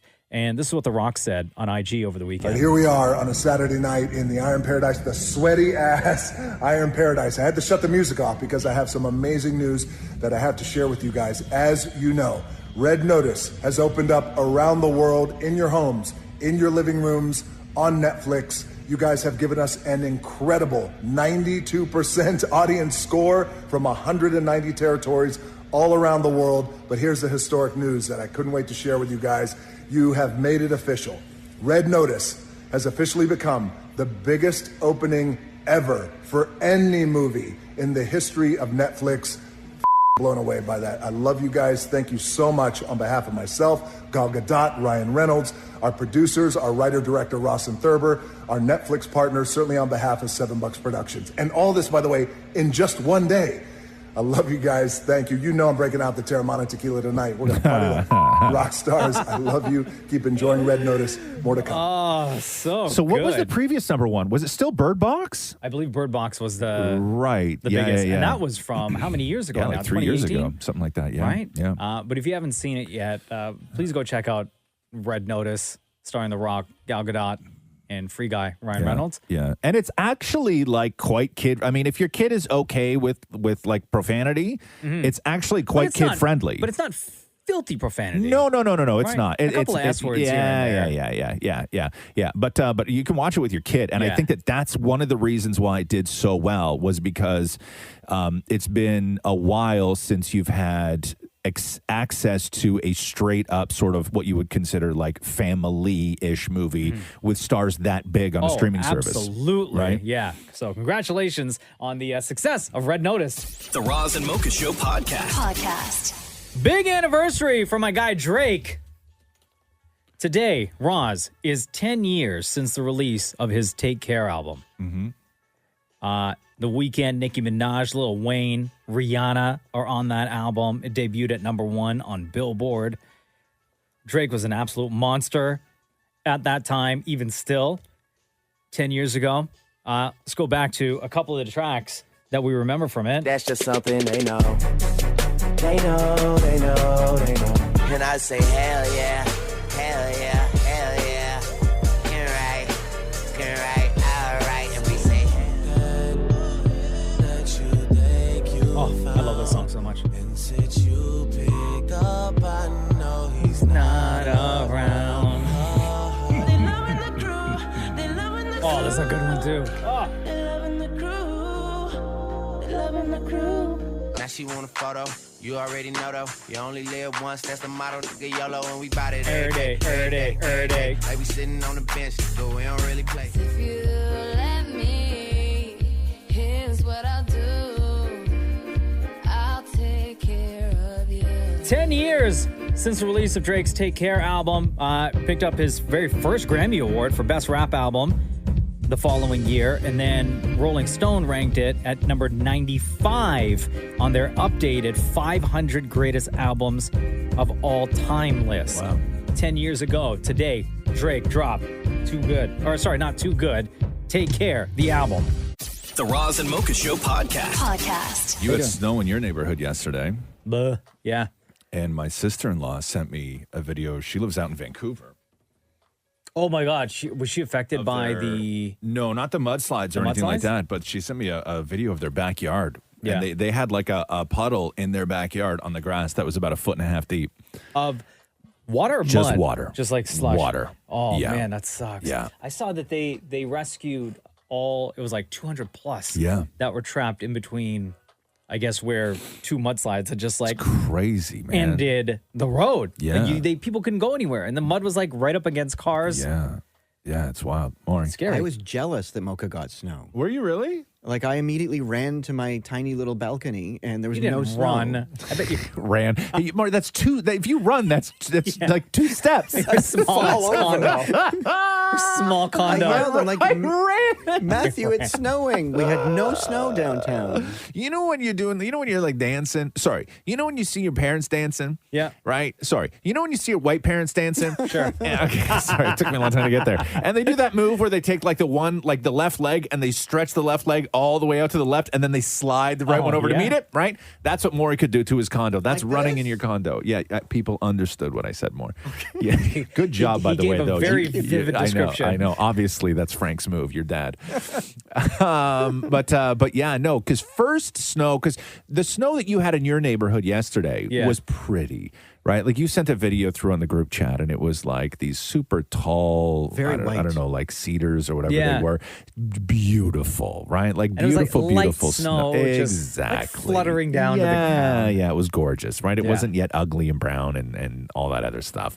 But I got nothing in the city. The only Like, way I could tell if nothing. it's snowing, because like you can't really see if it's flaking, or I have to, because I overlook it's dumpsters. flaking. If it's flaking, Okay, I yeah. have to I Gross. overlook dumpsters, so I have to look at the garbage bags to see if there's any white on them. Right. You know, to but see if the nothing. body's frozen or not. Wait, but you can't see You can't- snow falling from the sky? Well, where you look, like if there's little flakes falling or something, sometimes you can't Right. tell, so you have to look at something to see if it's on it. You know, sometimes in like movies and stuff like this, where somebody will like they'll go and they'll look at an apartment, right? And the agent's bringing them around, and they're like, "Oh, so it's like an eat-in kitchen, and like you have an office, and you have other stuff." And then like the buyer will walk over and like try and open the curtains, right? And then the agent goes, "No, they're broken," right? And then you go, "Okay, cool." And then you move in, you buy the place, and you move in, and then you open the curtains, and right in front of you is another building, Sure. right? Like, and you have absolutely no view. That's Maury's view, and the only view he has, because he can't look up because the buildings are too tall, right? Oh, that's all building. The only view he has is to look down, and if he looks down, it's a dumpster. Oh, man. True. And you're locked in for that 35-year mortgage, huh? Man, you got a deal. The Roz and Mocha Show podcast. I did not think I'd see the day. I did not think things were going to pan out the way they did. But they did. And Drake and Kanye are friends again.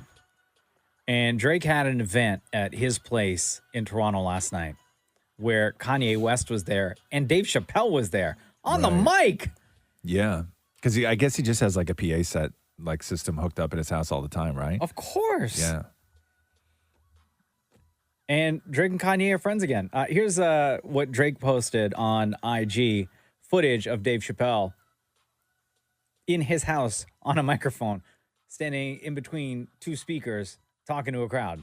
You have to admit to yourself, this is impressive. Yes! I cannot believe I'm in a house. A from this city that did not grow up this way. Tonight, he brought some of the biggest stars on earth to his home. Kanye West is in his home. My God, man, Dave Chappelle is in his home. This is Canada. It's what a black American calls the finish line. Ran from slavery to this place. And tonight, we feel free. And my is home. My God, man. Okay. So they And were then- all whooping it up, right? Yeah, and then in another, on the same post, the second slide, they're all listening to music, a Drake song. And You guys want to come over to my house to listen to my music? yeah, they're listening to a track off of Certified Lover Boy. Yeah. And it was Kanye in the frame, and then Drake slided in next. And then there was a picture that was posted Yeah. of Drake and Kanye, and I think it was Jay Prince. Didn't right? recognize Kanye in that picture because Kanye's still got no eyebrows. I know, weird. Why do you do that I don't anyway? know. I mean, a lot of stars do that every now and then. You Shave off the eyebrows? Yeah, it's happened before. But does it grow back like full? I don't. Yeah, I guess. Yeah, because Kim Kardashian. What's that? I was told it grows back thicker. No, it won't grow back thicker. That's that's what they used to tell young girls for some weird reason because people didn't want young girls shaving their legs. I don't know why. Oh. That was a weird thing, but that's like you don't create more hair follicles. Like your hair is your hair, right? I've been lied to my whole life. Yeah, see?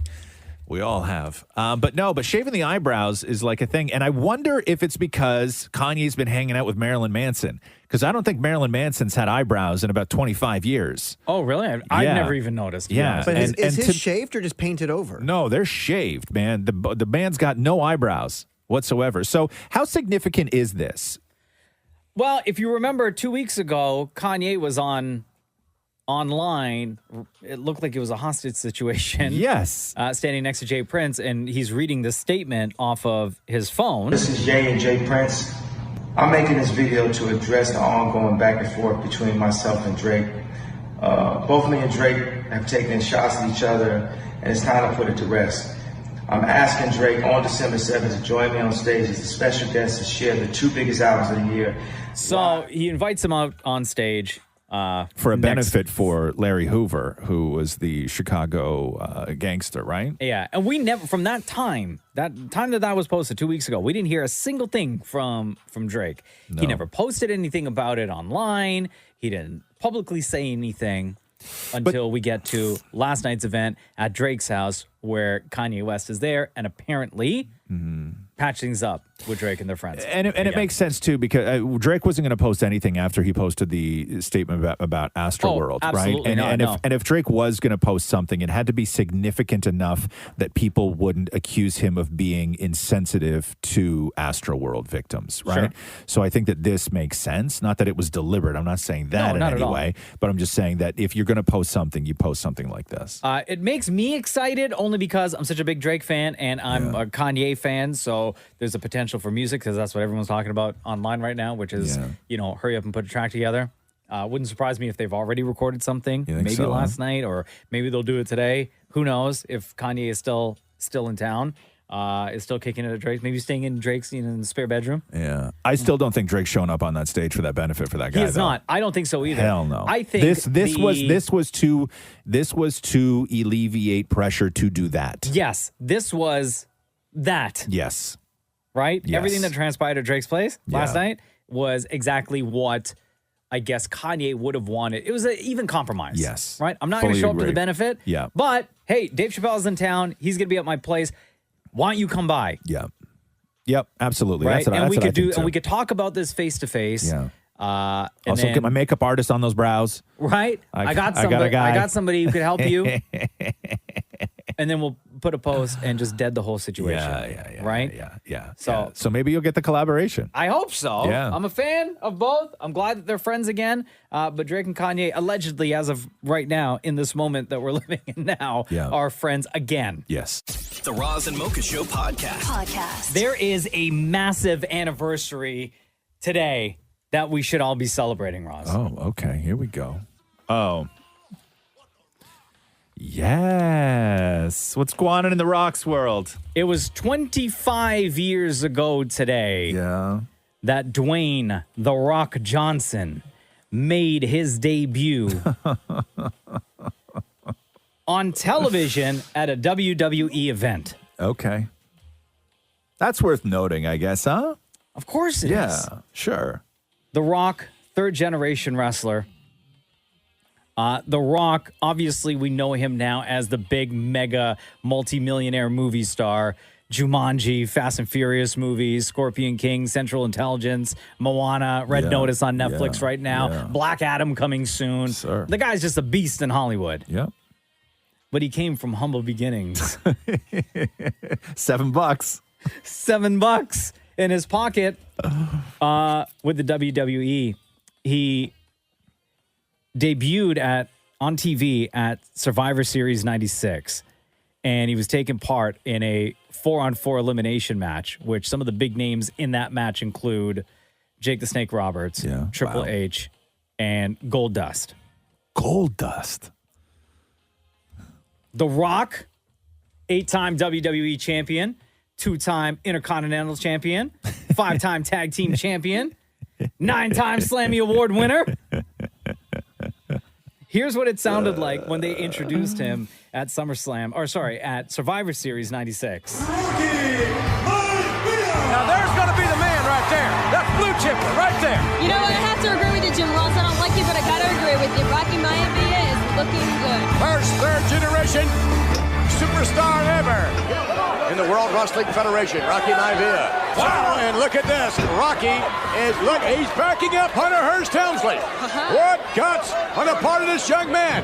A rookie now, whipping Hunter Hearst to back body drop. Oh, so his name was Rocky Maivia, right? He was back then known as Rocky Maivia. Wow. And a couple of years ago, The Rock did like a reaction video to that match, to his first match. Gotcha. Him walking out to the ring, getting into the ring, pointing at the camera, pointing at the crowd, right? Yeah. So this is the Rock's reaction to his Survivor Series debut, which took place 25 years ago today. All right, so right now I am feeling myself. I'm so hyped up. I'm so excited. And I got a chia pet on my head as a haircut. All right, so I jump over the top rope like I'm a bad son bitch. And I literally point. I have to rewind this just so you guys know. I think I'm pointing to what's called the hard cam, and I'm literally pointing to nothing. That's why my back was to you guys. And again, I had this whole thing mapped out in my head that I was gonna jump over the ropes. I was gonna look at the hard cam, because we're always told you look at the hard camera, the main camera, you're speaking to the world. Jump over the top ropes, and I'm like, yeah, I'm here, la la la la la. Hard camera's behind me. That's all you see is his back. So today, 25 years ago, The Rock debuted on TV with the WWE. The Roz and Mocha Show podcast. What's that? Huh? Huh? What's that? You look like you had something to say. Excuse me? Did you make a noise? What? Did you say something? No. Try to get my attention? No. Are you sure? Yeah. Are you messing with What are me? you doing right now? Are we doing the thing? Are you messing with me? You're messing with me now. Oh, my God. Okay, you just pause for 1 second. What? Okay, pause for 1 second. What? What? What'd you say? Nothing. Oh. Okay, go ahead. What the hell's the matter with you? Nothing. Oh, okay. Hey, Mocha? Yeah? You ready? Been ready. Oh, my God, for God's sake. Let's do the news. Got him. The Roz and Mocha Show podcast. News break. Chris Tucker being sued by the IRS for $9.6 million in back taxes. Oh, no. What you doing, Chris Tucker? How do you not have an accountant that could tell you? Well, you do, but we've talked about this before, right? Which is, and bands, rock stars used to get into this problem in a different way with touring costs and everything else, which is, you know, guys like Chris Tucker, what would happen is you would do a big movie, right? And you would, with that money, buy your houses and your cars and everything else. And you're like, okay, now with my next project, that money's going to go toward the taxes on that other project that I just did and pissed away all the money. Sure. And then projects get moved and bumped and everything else. And then so you're always just playing catch up with your money. You're forever playing catch up with your money. And so Chris Tucker being sued for $9.6 million. They claimed that in 2002, when he was like sort of at his peak, Chris Tucker owed $4.6 million. But he only paid, okay, in taxes. Wow. But he only paid $2.4 million.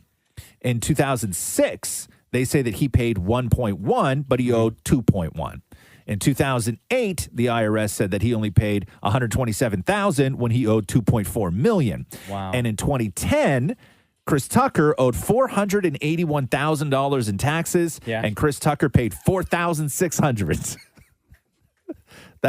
That's a bit off. Chipping away. Yeah, right? But no, but they said that he actually tried to chip away, that he was on a monthly sort of plan, like Chris Tucker, on a monthly plan where he sat down with the guy in the accountant in the IRS being like, how are we going to knock down this debt? And they were like, okay, why don't you do monthly installments? And he was doing monthly installments, and then he just stopped. You just can't catch up. You cannot catch up. Because they had interest on that, right? Oh, yeah. And then at that point, you're just paying the interest, and that you're never paying down what you owe. And the problem is in America, you go to jail for that, right?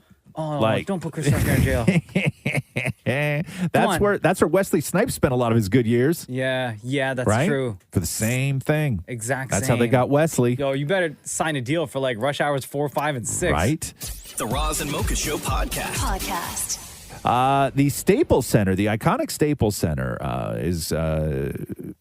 we're running low on sort of those heritage arena stadiums now. Okay. Staples Center, everybody knows Staples Center. It's a classic joint, right? Yeah. Now it is going to be renamed on Christmas LA Day. Center. The LA Center. Nope. What else it is part of the biggest naming rights deal in U.S. history. It's going to come into effect on Christmas Day. Okay. The Staples Center will now be known as Crypto.com Arena. That's dumb. That's so lame. Crypto.com? Not even Crypto Arena. No. Crypto.com Arena. No, that sounds dumb. Yeah. Crypto.com Arena is where the Lakers are going to play. It's where the Kings are going to play. Clippers are probably like, well, they'll do the Grammys eventually again. Real happy because they're getting their own arena. And they're like, oh, thank God we don't have to play there. Yeah. So the deal between the Hong Kong-based cryptocurrency exchange and AEG, is worth $700 million. As part of the deal, Crypto.com becomes an official cryptocurrency platform partner for the Kings and the Lakers, according to the So I wonder statement. if that then means anytime you are in the former Staples Center, Crypto.com, if you can then make transactions using cryptocurrency. You'd have to be, right? Who knows? You would think. Like if you want to buy beer and a hot dog? You would think. People don't use cryptos for as currency yet anymore. That was supposed to be the whole plan. They're not. It's a commodity now. It's like it's an exchange. But people aren't using. People aren't buying things with crypto right now. It's not as big as what I guess they thought the movement was going to be. Well, they thought that by now everybody would be paying with crypto, but it didn't turn out that way. They want it to still, but it's... And then I remember like certain stores, like certain places would say, like have a little sticker on the front door that says like now accepting cryptocurrency or something like that. It's something you trade, not really something that you use to pay for. So Staples Center is now going to be called Crypto.com Arena. Oh. The Roz and Mocha Show podcast. Derek Huff, right before the finals of Dancing with the Stars, revealed to his fans on social media that he tested positive for COVID-19. Hey everyone, I have some news to share, and I wanted you to hear it straight from me. Even though I've been fully vaccinated, I've just been diagnosed with a breakthrough case of COVID. I just found out, and I feel okay. I feel strong, but I'm currently taking advice from medical professionals, doing everything I can to get better as fast as I can. I'm currently in quarantine, and I'll make sure I keep you guys all updated with what's going on. Just wanted to send a lot of love out there to you all, and stay safe.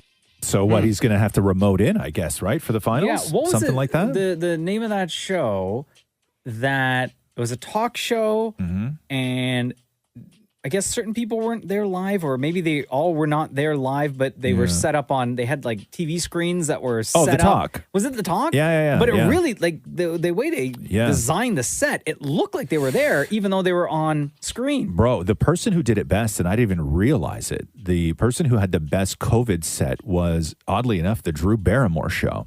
Really? Where Drew would be interviewing guests, and it just looked like they were on the same stage, but just sitting far apart because of the way that they shot it, the perspectives and everything else.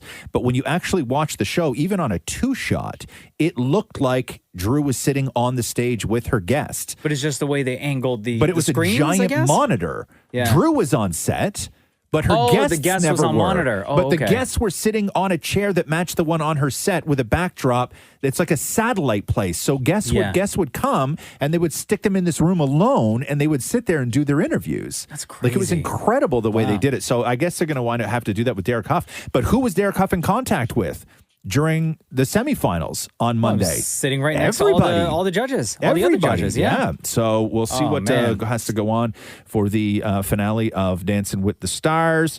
The Roz and Mocha Show podcast. Ryan Reynolds on Jimmy Fallon last night, politely asking Americans to stop threatening to move to Canada.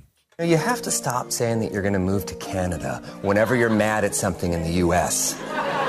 As a Canadian, I'm sorry, but no, you can't. I know we're friendly, but Canada's not your safe house. I mean, we barely let Canadians into Canada anymore, so please, pick somewhere else.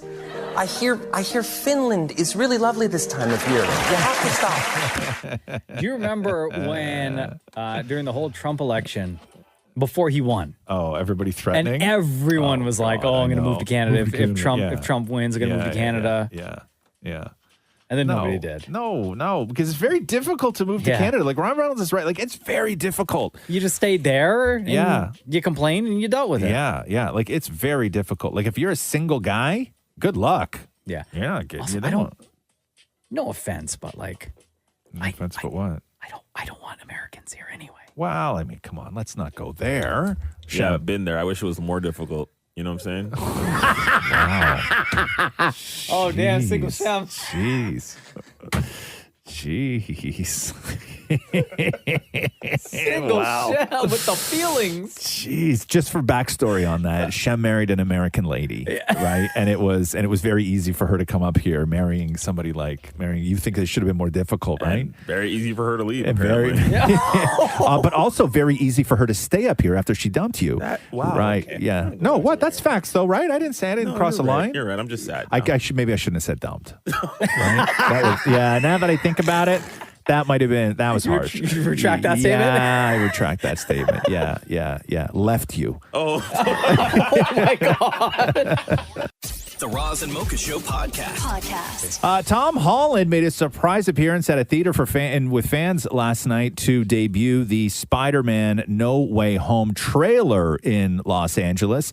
They picked a couple of questions from the crowd that Tom Holland was, when he was up on stage, was able to answer. And this was one of the questions. There's Luke. Great shirt, man. Luke asks, what was the hardest day of filming and why? All of these are things I feel like he can't tell. What was the hardest day of filming? What was the hardest day of filming? Fight scene in this film. You're going to see a style of fighting in this film that you've never seen in the Spider-Man movie before. And, that was down to our stunt coordinator, George Cottle, and Jackson. They designed these fights to shock you guys, to really put you on your back foot. And when we were shooting this one scene in particular, it's like a sort of, I reckon it's a 35-beat fight scene between myself and one of the villains, and we shot it over and over and over again over 3 or 4 days. And I remember my knuckles were all bloody and I was knackered, and we were fighting. And in all fairness, it was awful. It was it was such a difficult time, but in the film, it's so spectacular and it is so overwhelming, and you've never seen Peter Parker quite like it, and I'm really excited to see what you guys think. Interesting. Oh my God. The trailer for it looks so... I was beyond excited watching the new Spider-Man trailer. Ever since I got bit by that spider, I've only had 1 week where my life has felt normal. That was when you found out. When you botched that spell where you wanted everyone to forget that Peter Parker's Spider-Man. Oh my God. Okay, now. And it's crazy because later in the trailer, Doctor Strange explains what happens. Yes, why they're in the multiverse. And portals get open and people show up. Villains that are familiar to us who've watched the previous movies. Yeah, a lot of them. With different Spider-Mans. So there's one clip in the trailer where Doc Ock looks at Spider-Man and says, I guess he takes his mask off at some point or whatever, but Doc Ock says this. Hello, Peter. You're not Peter Parker. Okay. So Doc Ock says, you're not Peter Parker, because Doc Ock's Peter Parker was Tobey Maguire. Okay. Yes. So then the question pops up, and somebody, the rumors are that both Tobey Maguire and Andrew Garfield are going to be in Spider-Man No Way Home. And so Tom Holland says this. So he doesn't confirm or deny anything, but Tom Holland on stage says this. We were there on the day making it happen, and it was crazy. And I would love to tell you, I was like, that's never going to work. There's no way you're going to be able to get that done. And then he goes on to say that it's going to blow minds. So when it's going to be... guaranteed, it's going to be all three of them. All three, the Spider-Man are going to get together. It has to try be. to defeat all these different villains from each one of their worlds, each one of their universe. He called timelines. it a true moment in cinematic history, is what he called it. Absolutely, Right? that's got to be it. Because they wouldn't have Doc Ock saying "You're not Peter Parker" if they weren't going to include Andrew Garfield and whatchamacallit. What's the matter, Deepa? I have a confession to make. Don't say you've never seen Spider-Man. No, I've seen Spider-Man. Okay. I feel like there should have been like a warning because I didn't watch any of the trailers. I stopped watching all Marvel trailers because I feel like it gives so much away. So I didn't know any of this. Oh, so did we just spoil? Is this a spoiler alert for you? Yeah. So now I know. know, but I avoid all the trailers. So Green Goblin's in No, it, no, no, right? Rob, Doc Ock is in it. Electro, Jamie Foxx. Jamie Foxx is in it. Yes. No. Sandman is in it. Sandman is in it. I didn't even know. Oh my goodness. Yeah, Strange is in it. Oh, also, I saw the first 2 episodes of Hawkeye the other day. You want me to tell you about that? Please don't ruin any of this Then I won't. stuff. Then I won't. Anyway. Spoiler alert. Spoilers. It's a trailer. But still, some people like me don't watch trailers, okay? Do you know the official title of the movie? No. Ugh, I can't believe. I stayed away from everything. Okay. Spider-Man, damn, Deepa, no way. you're a lot of things, Deepa, and there's a lot of reasons I love having you around, but I'm telling you, finding out at this moment that you're a spoiler narc, really The Roz and Mocha Show podcast. French Montana has removed a song featuring Drake off his new album. This is, of course, in the wake of the Astro World tragedy. Splash Brothers was the track. It's been replaced on all streaming platforms with a new track, solo track called Fraud. Somebody on the inside apparently told TMZ that Drake asked for the song to come down before release because he's still reeling from what happened at Astro World. He didn't think that it was appropriate to put out new music right now. French had no problem with the song being taken off the album. Drake's his brother, they say, and he totally understands his reasoning. All right, then. I didn't even know that song was happening. Yeah. Did you? I did, yeah. You did, huh? Yeah. I imagine we'll get it at some point. I don't think it's gone forever, but you know what? It'll probably pop up on like a deluxe version of the album. yes. Right? Yeah. Yeah. I like the way Drake's handling this. I think that Drake's handling this the right way with everything that's going on. Oh, absolutely.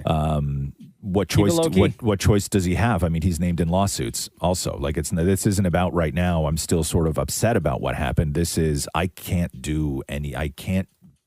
be seen. Yeah. Sort of not caring at all, being flippant, being insensitive. And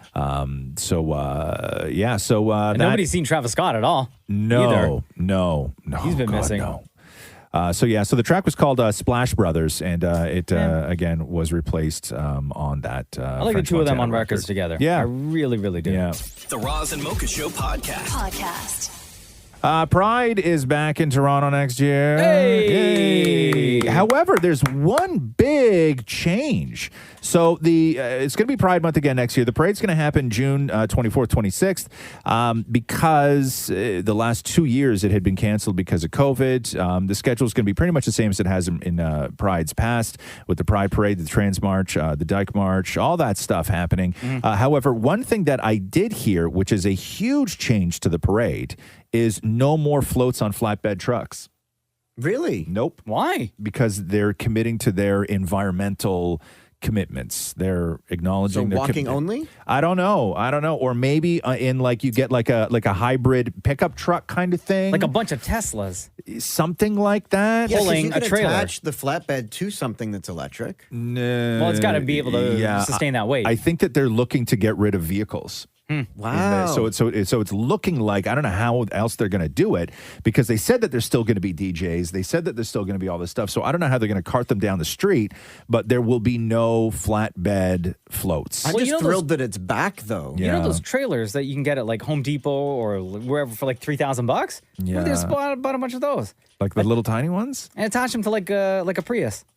You need the bigger flatbed. There's all those people in Speedos. Yeah, and they're not going to be on flatbeds anymore. So they'll be, I guess, like on the road closer to get to? Yeah, I guess. I don't know. Have to walk the whole way, dance? To get to. It's a parade, Maury. I know. To get to. Closer to get to. Yeah, but they'll walk to you. And do what? They may walk to people more. They ain't walking to you, bro. Facts. My dreams are crushed. The Roz and Mocha Show podcast. Oh, Camila Cabello and Shawn Mendes have split. Oh, no. Oh, my God. How could they? And that last album that he released was basically... It was all... a love letter to her. Yes. Do you remember I that song? really like that album, man. One of my favorite songs on the album was Always Been You. This one. Yes. It's always been you. It's always been you.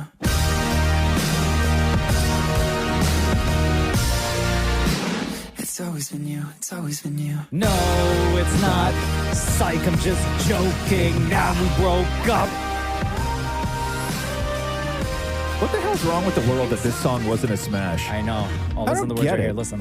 And you've seen all my darkest fears. Still broke up with me. Like you've known me for 1,000 years. Dump my ass. The boy was really underneath. I loved you. All the scars and insecurities, baby. I swear that you've been sent to save me. Now, I don't know what the situation was as far as why they broke up, but unless they're both incredible actors and were just sort of keeping up appearances or whatever, but they were doing very coupley things up until like a week ago. Very coupley things. She was like in his condo. She was walking the dog. Yeah, like but no, but everything. like they were on a beach and then they were celebrating like all of this Halloween stuff. together, too, Yeah, yeah. like they were doing very, very coupley Maybe things. she didn't like the couple's costume.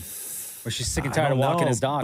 But here's their statement, and I don't know about this statement, man. Listen, I love them both, but they say, hey, guys, we've decided to end our romantic relationship, but our love for one another as humans is stronger than ever. No, it's not. We started our relationship as best friends. That's probably true, and we'll continue to be best friends. No, you won't. We so appreciate your support from the beginning and moving forward, Camila and Sean. The big question is who gets the dog?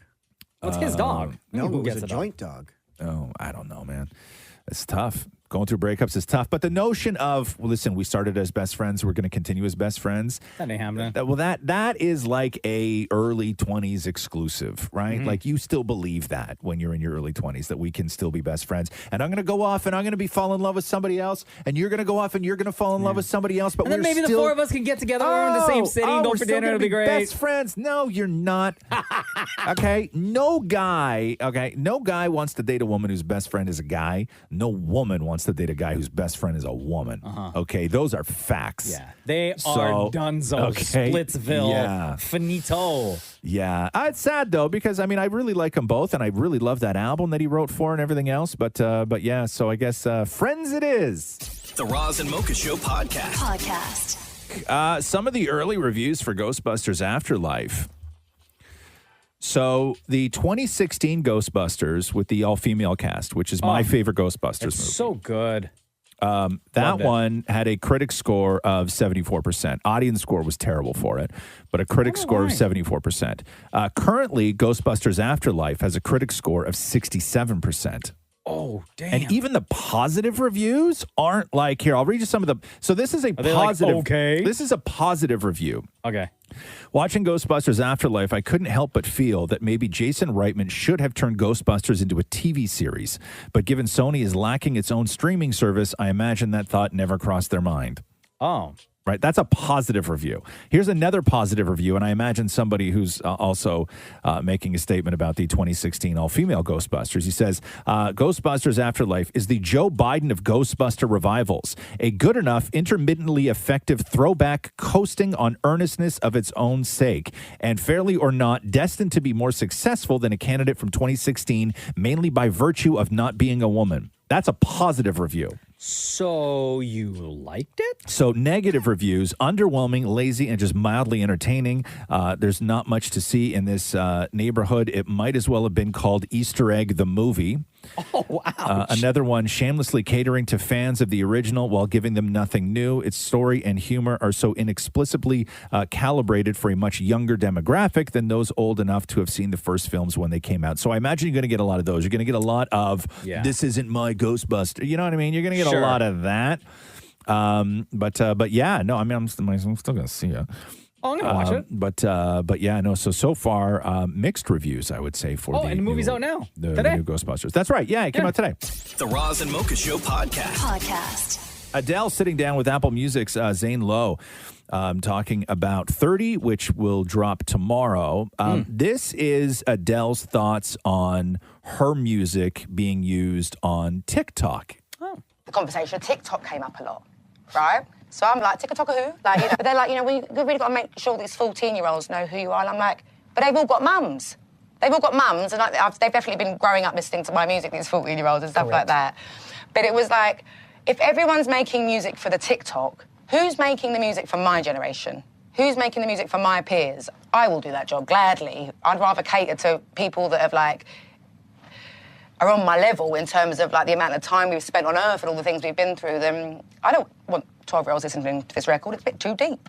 But the 30 and 40-year-olds that are all committing to themselves and doing therapy, that's my vibe. Yeah. Because that's what I was doing. Yeah. You know, so I'm more concerned with how this record can help them. I'm not saying, I mean, Angela's not a fan of mine. Her son. But he's just like, he thinks that Rolling in the Deep is there. What do you know about rolling down in the deep? I'm like, that is not the original Rolling in the Deep. What are you talking about?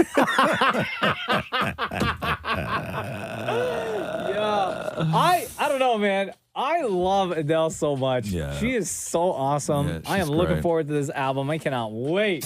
The Roz and Mocha Show podcast. Adele sitting down with Zane Lowe talking about her new album 30, which drops tomorrow. There's a lot of stories that came out of this interview. One, how the album almost wasn't released, her views on TikTok. And this is Adele talking about sort of where she was during the process and how she hopes it'll help. Was like, it really helped me, this album. Like, you know, it really, really did. And I truly do believe, you know, like when we started the interview where I was like, there's not an occasion or a scenario or a feeling where there is not the perfect song for it somewhere. Yeah. Is I really do believe, and I'm not being arrogant or anything like that here, it's just like I really, you know, it was my hell, but I really went to hell and back. And I realised I actually didn't really like who I was, you know, and I think I just really just got, like most other human beings, especially of my age, really just got into that thing of just going through the motions. Yeah. Like, you know, I've got to get over there, and wasn't opening my eyes and seeing what was actually happening at the time and, you know, enjoying the world around me and stuff like that. And I really think that some of the songs on this album could really help people, really change people's lives. And I think a song like Hold On could actually save a few lives. I agree. Wow. Cannot wait for that album. 30 from Adele, out tomorrow.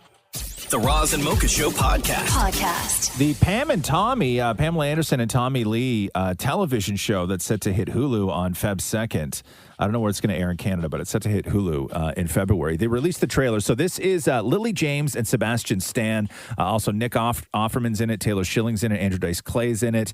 Seth Rogen is in it. And it tells the story of Pamela Anderson and Tommy Lee. If you don't know this story, because it happened years ago, it was basically the sort of first viral video, which is they had a tape with the two of them on their honeymoon, doing honeymoon things, the sex tape, and it was stolen from their house when somebody was doing renovations. I think Seth Rogen plays the one that steals the tape? Exactly, yeah.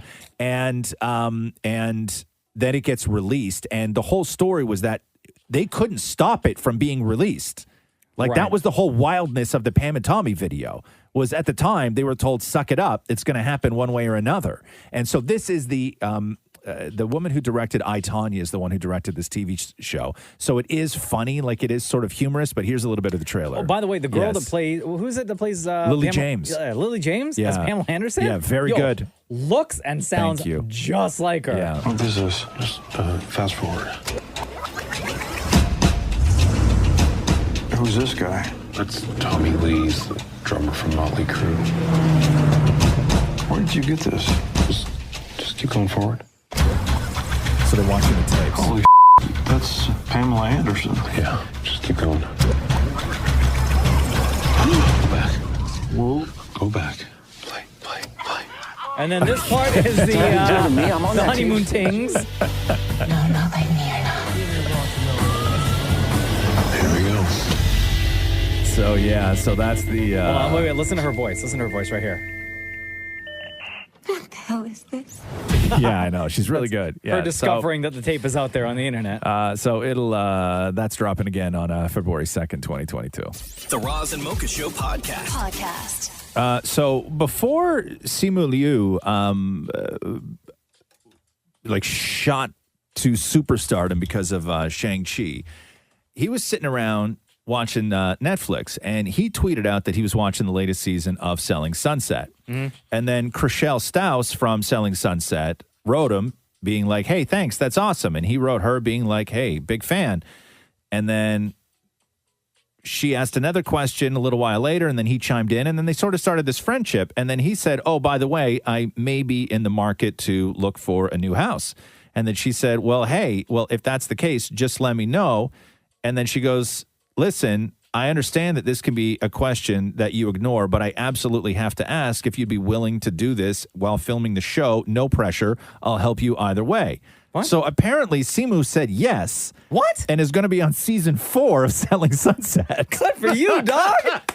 Yo, that's amazing. And all of this played out on Twitter? No, this wasn't a private conversation, but their sort of friendship happened on Twitter. Yeah. Because Simu was just sitting around like everybody else does, watching Selling Sunset on Sunday. Yo, that's great. And the whole thing played out. So I guess they filmed his episode already, and I guess he got a place. But wow, good for you. Yeah, no, Yo, when you're making that Marvel money. Yeah, right. Good for you, dog. Yeah, no, it's kind of great.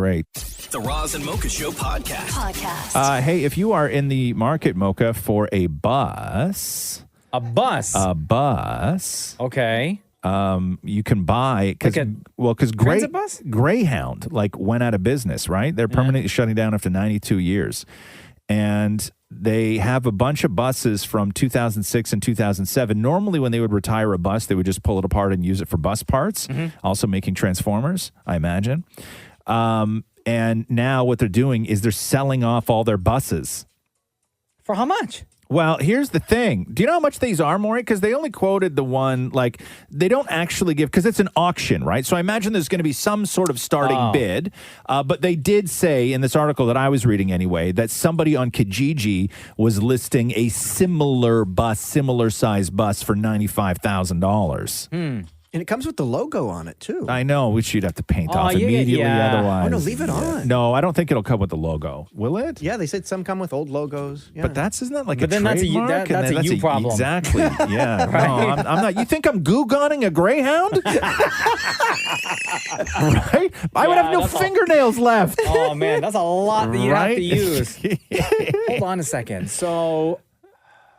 This is great But for we don't- family trips. They have bathrooms in them. We don't know the condition of these buses. No, they're 2007s, and they have all the seats are in there, and they have all the they have 45 televisions, those little televisions that all Then you go got to down pay the for aisle. a mechanic to do an inspection on it and They everything. They still work. They just took them off the road Well, because yeah, they don't do the Yeah, but the it's not drive like anymore. they work forever. You still need a Yeah. mechanic, and where do you bring your bus? Yo, should we pool our money together? And get a and bus? buy it? Absolutely. You think so, huh? Yeah. The Roz and Mocha bus? Yeah. I've always wanted to drive a bus.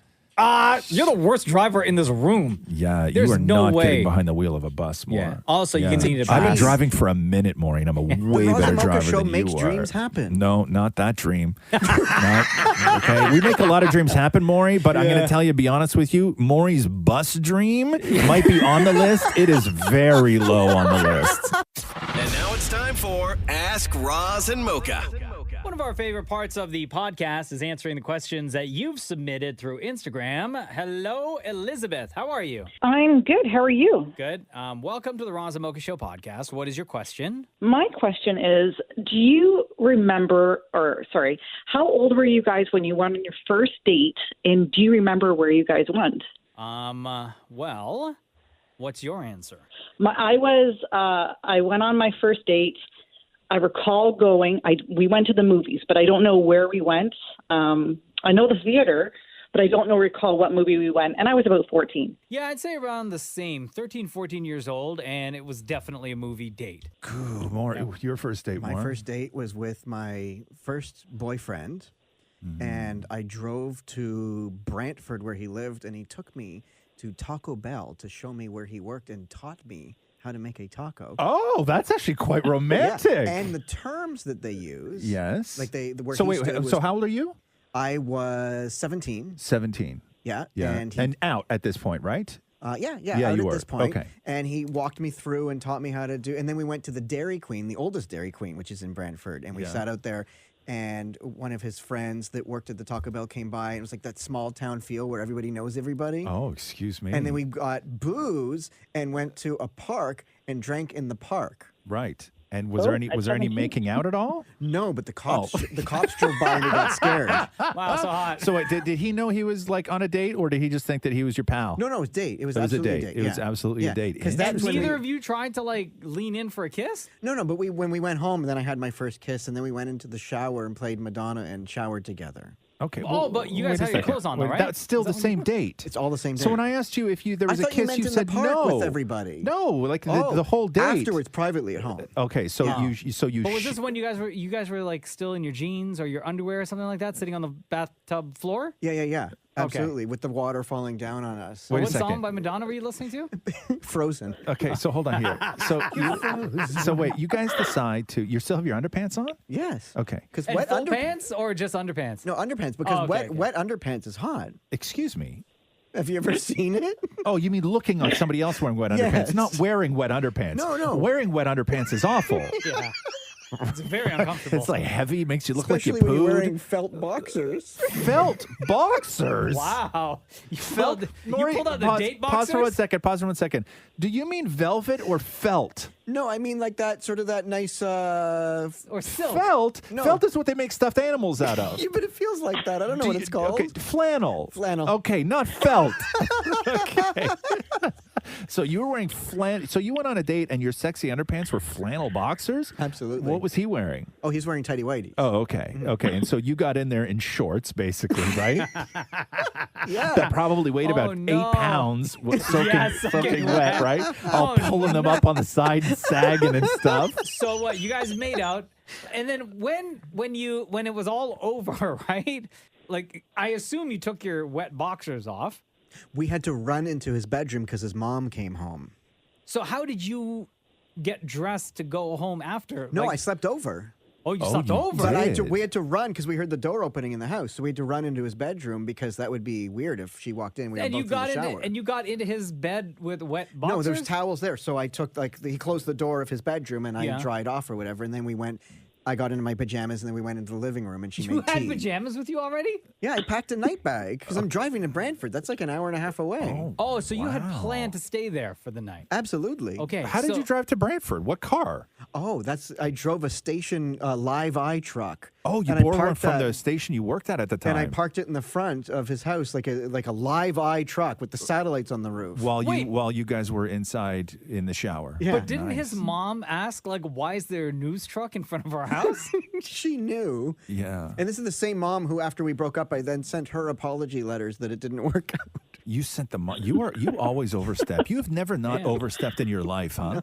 Yeah. Wow. How long did it last between you and this guy? 6 months. And was there any other sort of how high did the intimacy go? This is where we moved into with each other and had separate beds. Oh, that's the guy. Yeah. Oh.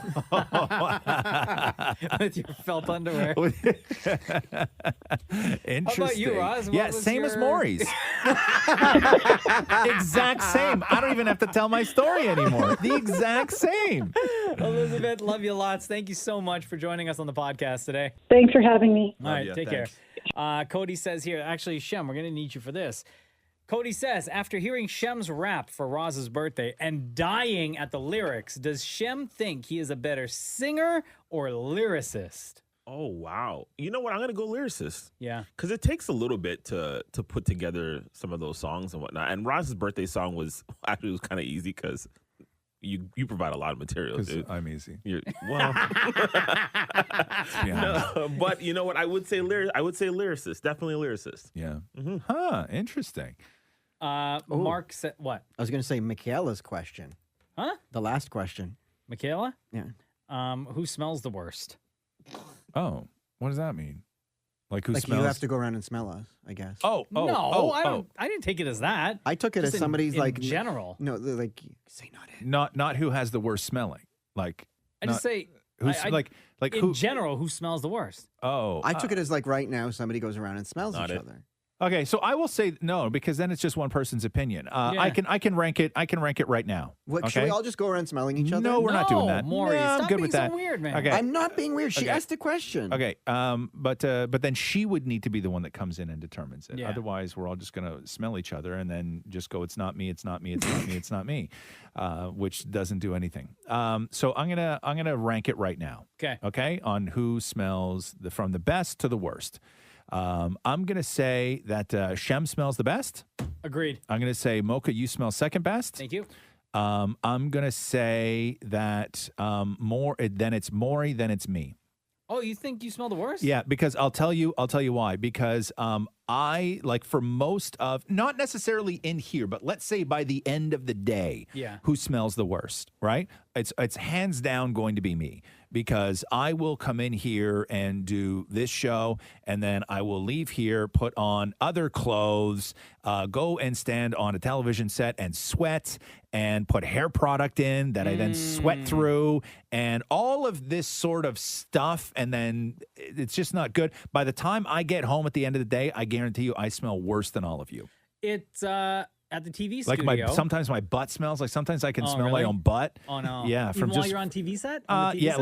like if I'm standing there for a long time under the lights, this time of year is the worst because you're in there and the building controls the temperature of the studio. Yeah. And this time of year is awful because much like living in a condo, Maury, they will shut the air conditioning off and flip it over to heat because other people in the building start complaining that it's too cold. But they're not standing on a set with these giant old school lights that are scorching you. Yeah. And so this time of year, like last week, I had to go and change my shirt halfway through the show because I sweat right through it. Do they have at the TV studio? Do they have showers there? You have one. No, I don't have a Cheryl has- bathroom. somebody has No, one, I know right? you have a bathroom. A bathroom, yeah. There is a shower next to me. Nobody uses it though. They just use it for clothes storage. Oh, So okay. no, there's You've no. never there's- like gone like after No. this show when you have to go to the TV studio. You've never gone there and like just take a shower before. There is nowhere to take a shower. Is there not like a Oh, YMCA next door or something you can go to? There's a gym, but I don't have time to. I don't have time Yeah, to, that's- to even do that, and that's super weird. But yeah. So by the end of the day, I smell terrible, and so I was standing there last week, and I was sweating, right? Like just Yeah. I was sweating through everything, and I was standing there for a long time, and then there was one point where we then had to sit, and as I sat on this stool, I smelled my butt from my face. Oh, like no. yeah, like I smelled that bad. Did Like you I was apologize just to everyone sweating. around you? No, it was only me. It was only me. Oh, gross. But yeah, I smell real But bad. do you shower? I guess you don't shower when you go home. No, at the end not of right the when day. I So go has Catherine home. ever I got said too your much butt to do. smells? No. But she's told me I stink before. Yeah. Yeah. Because like I just I'll do like outside sweat, dirty, filthy, everything, right? Like and then I clean up. I don't clean as I go. I'm not a clean as I go kind of guy. Like if I'm gonna get dirty and stinky at 9 a.m. and I know I'm gonna get dirty and stinky again at 2. Right? I don't clean up in between. Right. Yeah. Right? yeah, There's yeah. no point. There's no point in that. So I I Shem, Mocha, Maury, me. That's Yeah, the I would order agree. of who stinks and who does not. I agree. Yeah. It's not worth arguing. Mark just really wanted to go around and I smell know. everyone. Yeah. Okay, Mark says here, sous vide question. Yes. Do you defrost the meat before you throw it in the sous vide? Also, can you hang multiple... Can you... Maury, shush. Okay. Yes. Can Maury. you hang multiple meats at the same time? Yes, you can. Okay. You can always hang multiple meats, right, Yeah. More? As much as you want. As much as you want. You can sous vide frozen meat. I prefer, when we use our sous vide, I prefer to have the meat defrosted. Yes. And in order to hang the multiple meats, Yes. much like you, we have the rack that Yeah. goes inside of the bin that you then clip the bags of meat to. Yes. If you don't have the proper rack and you're just using a pot, you can take like a large wooden spoon and just lay it across the top of the pot and just use one of those like clips, like a chip clip even, to clip the bag to the spoon and it'll just float Hey, around. if you in don't there have and a it'll be sous vide, fine. can you fake a sous vide? No, and the reason you can't fake a sous vide, like you mean if you put something. Like if I don't have a sous vide, Yeah. but I wanted to give the allure of the sous vide. Okay, so here is the problem, though, right? Is the very, very, very difficult part of faking sous vide is that you have to get your water temperature to a consistent temperature that's like, let's say, like 135, which is not like boiling. It's not it's above room temperature. The problem is that you then have to perfectly maintain that water temperature at that exact temperature for an hour. Could you microwave it? Like if you have if you have a bucket of water and put the meat in the bag and microwave it. because the longer you microwave, the hotter that water gets. True, yeah. Right? So you have to maintain the temperature for like an hour, which is you can't do that on a stove, right? Like it's super difficult to do, to maintain a perfect temperature when water's evaporating and then you're adding more water. I was gonna say, or and if you're having a bath to hang the meat in the bath, but then the water gets colder. the water then gets colder, So right? you can't bathe with your meat. No, no. You can't hang multiple meats in the tub either, right? I mean, I guess you could, but Stefania says here she wants to know what our favorite Christmas movie is and when we start watching. Mocha. I don't have a favorite Christmas movie. You don't, Yes, huh? you do. No, I Yes, don't. you absolutely I do. enjoy all of them. Yeah? Yeah, I don't Yeah. have a favorite. I enjoy all of them. I know my wife's favorite is Home Alone. Yeah. And we start Christmas movies in our house as soon as W Network starts showing the Christmas stuff. Gotcha. I think like November 1st. Yeah. Like W Network and is on in our house all the time because my wife loves Christmas so much. Those So- Hallmark movies are actually not that bad. Oh, you like them? Because we're watching the same thing. We have their countdown to Christmas on W, Yeah. and you put it on, and it's funny. It's always the same plot in every movie. Yeah. But they're actually not that bad. And a lot of them are like the same actors and actresses. Yes. In a lot of these Yes, movies, right? yes, And they're all yes. shot in the same city. Yeah, they just mix and match them up. Yeah. Right? I always enjoy Elf. Yeah. Oh, yeah, good. Right. It's just Love it. I always enjoy. Classic. But I really like Home Alone as well. Now, but those aren't movies from my youth. You know what I mean? Sure. Like there weren't a lot of sort of Christmassy type movies that became classics. From like Scrooged was, I guess, I was a teenager when that came out with Bill Murray. Planes, Trains, and Automobiles is a fantastic movie, but Planes that's a Thanksgiving but it's a movie. Thanksgiving movie, Oh, right? okay, It's okay. not a Christmas movie. People watch it around the holidays because it's the holiday season in America, right? So it's specifically Thanksgiving. But yeah, I Four like Christmases is also really good with Vince Vaughn. That's really funny. Yeah, that's a funny movie. Oh, that's a funny movie too. I know. Reese Witherspoon? I know. Like I know people considered Gremlins to be a Christmas movie, you know, and Die Hard to be Die a Hard, Christmas yeah. movie and all that stuff. And I don't necessarily disagree with it. I think a Christmas movie, you know, that takes place over Christmas and Christmas is central to the plot of the film. I think you can call it a Christmas movie.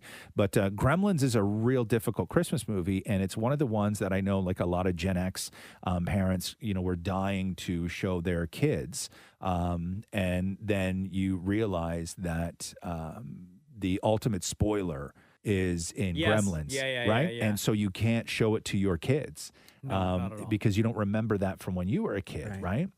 So like all those movies, but I'm just straight up like I love every year we watch Home Alone. I love every year we watch Elf. And so I'm going to add Serendipity to the list. I love that one. Serendipity? That's a one and done for me. Oh, I watch We every watched year. we watched that movie once. I don't think I ever John watched it. Cusack. John Cusack, where he has to find. I forget the actress in it, but they meet. Kate Beckinsale, was it? Kate not? Beckinsale. Was it? They have Yeah. the one glove that they got from Bloomingdale's, and then they Yeah. go, which is weird because she's also about to get married to another guy. But then they go for a coffee date, and they say, "Well, it's serendipity if we meet up somehow." So she writes her phone number in a book, and he has to try and find the book and contact her. Blah blah blah. But she's getting married? She's getting married, but then spoiler, she calls off Tri- the what, do wedding. you, what do you call it? Trifling. What is it? Trifling asshole. Right. I keep forgetting it. Hold on here.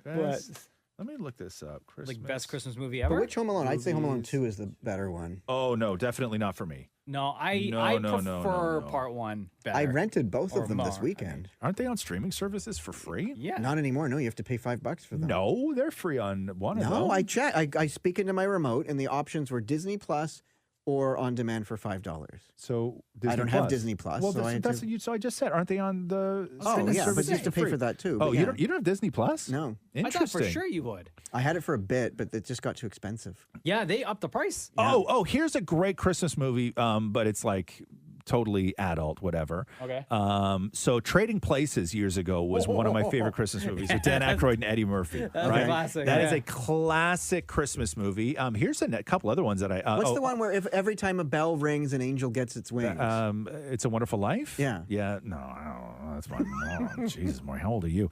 Christmas Vacation. People love to watch Christmas Vacation. Yeah. Also, let's not forget about Rocky IV. Rocky Ford? Yeah, because That's he fights right. Drago on Christmas Day. That's right. I Right? forgot So- about Just that. because something happens on Christmas I makes know, it a and that's Christmas just what I'm movie. saying. No, it's not. I don't think Christmas is essential to that. I mean, it is to that one part of the plot, but I don't think it's essential to the Christmas to Vacation. The plot. whole movie's about Christmas. Yes, Ernest Saves Christmas. You got the Ernest movies. Remember Ernest? Yeah, Ernest P. Worrell. Yeah, Ernest P. Worrell.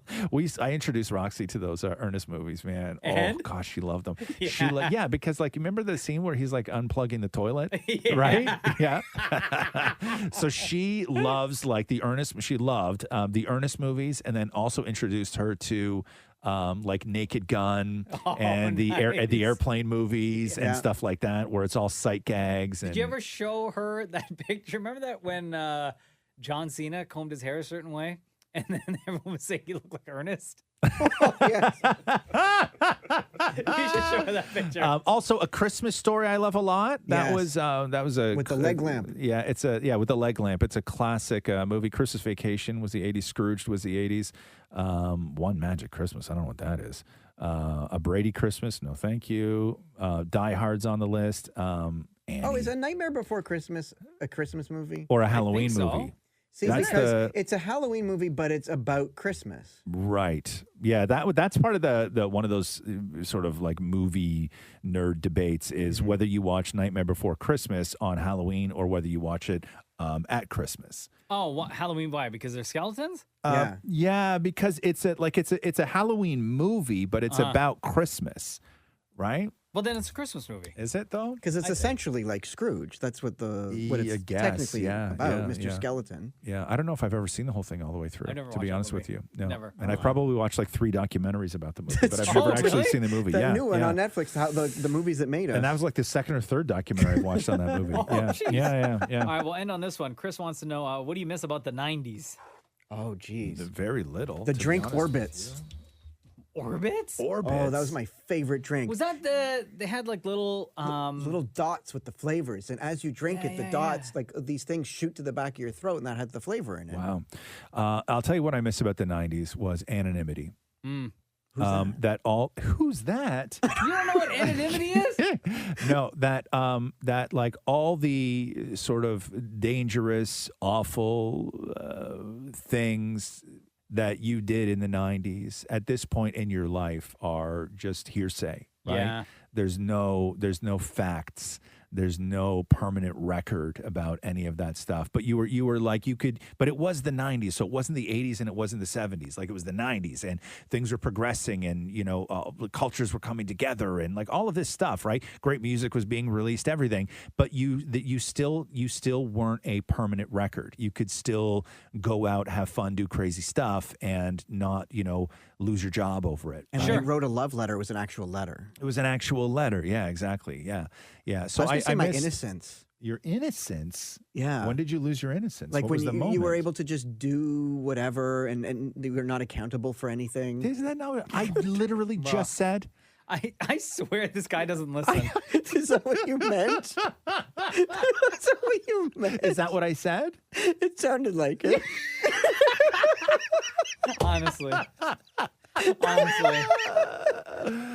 One thing I miss about the 90s, okay, don't laugh. Yeah. But wrestling. Wrestling. Sure. still No. Nostalgia No, but you is could still a watch huge... those, so it's still there. Yeah, No, but it's not the same though, right? It's not the same. That one era of wrestling, the Attitude Era, was just incredible. I miss when if you wanted to go see a movie, you had to go and get the movie. Like you had to put thought into going to get the movie. Well, what do you mean, like to rent a movie? You had to go to Blockbuster. So it was an event. Everything was an event. Yeah, see, here's the thing that I don't miss about the 90s is I don't miss limited quantities from the 90s. Like, I don't miss, a brand new movie being released for home entertainment and you go to Blockbuster and it's not available for you? Yeah. Like, what does that mean? Sorry, like that, the store only got like 4 copies. Exactly. So like and they're that's all like rented out. like the world of streaming and unlimited quantities was a game changer, like an absolute big game time. changer. Yeah, but there was something to be said about going and making sure you got that don't copy miss if that. they were out. No, don't but- miss it But what at happened? all. You get your hopes up that you're going to go and get that new movie. Yep. And you get there and they're like, no, somebody just rented it Yeah. and you got to wait like a day or 2 days. But I now. called you.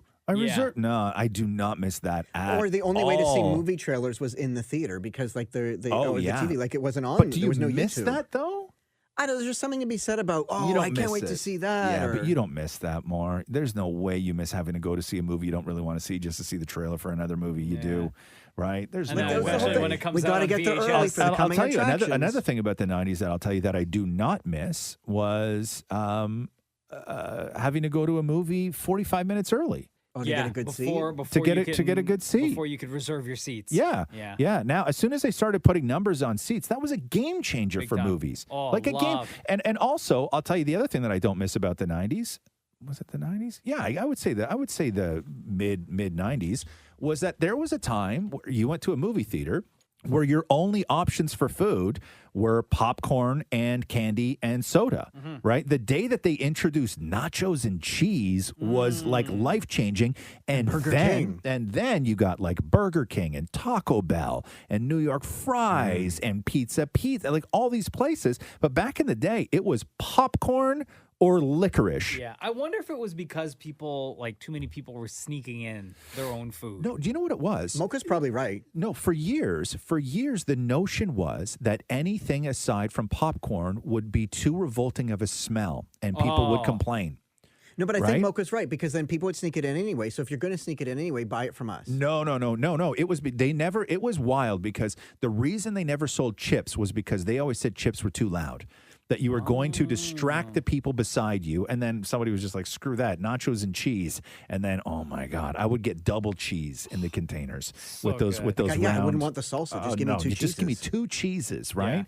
So that was that was a game changer when they brought in good the movie food. to have them reheat the cheese? No, why would I? No, Because the cheese would cool down, and you'd have to walk out and be like, "I'll be right back," and they have to reheat the cheese. No. Also, I'm a huge pain in the ass to go to a movie with because I will like go and get snacks. Yeah. And those snacks will sit either on my lap or on the floor until not even the trailers until the movie starts. Oh, and Roz doesn't share. And I will. Not with you. I'll share with my family. Because I've been to a movie that Roz won't share. No, why would I share with you? Because you had a whole big bag of popcorn. No, I'm not sharing with you. Buy your own. So you wait until the movie actually starts. And I don't mean trailers, right? I mean the film, and then I reach down, I pick it up, I put it on my lap, and I start my meal. You know, I think, when we go to the movies, we get multiple items. Popcorn you snack on, but I'm the same way with candy.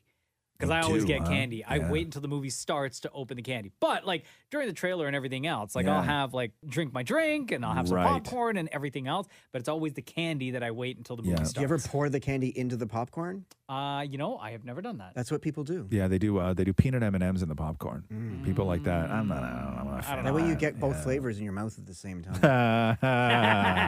Hey-o. All right, so we get these questions from you guys. Keep submitting them at Kiss925 on Instagram.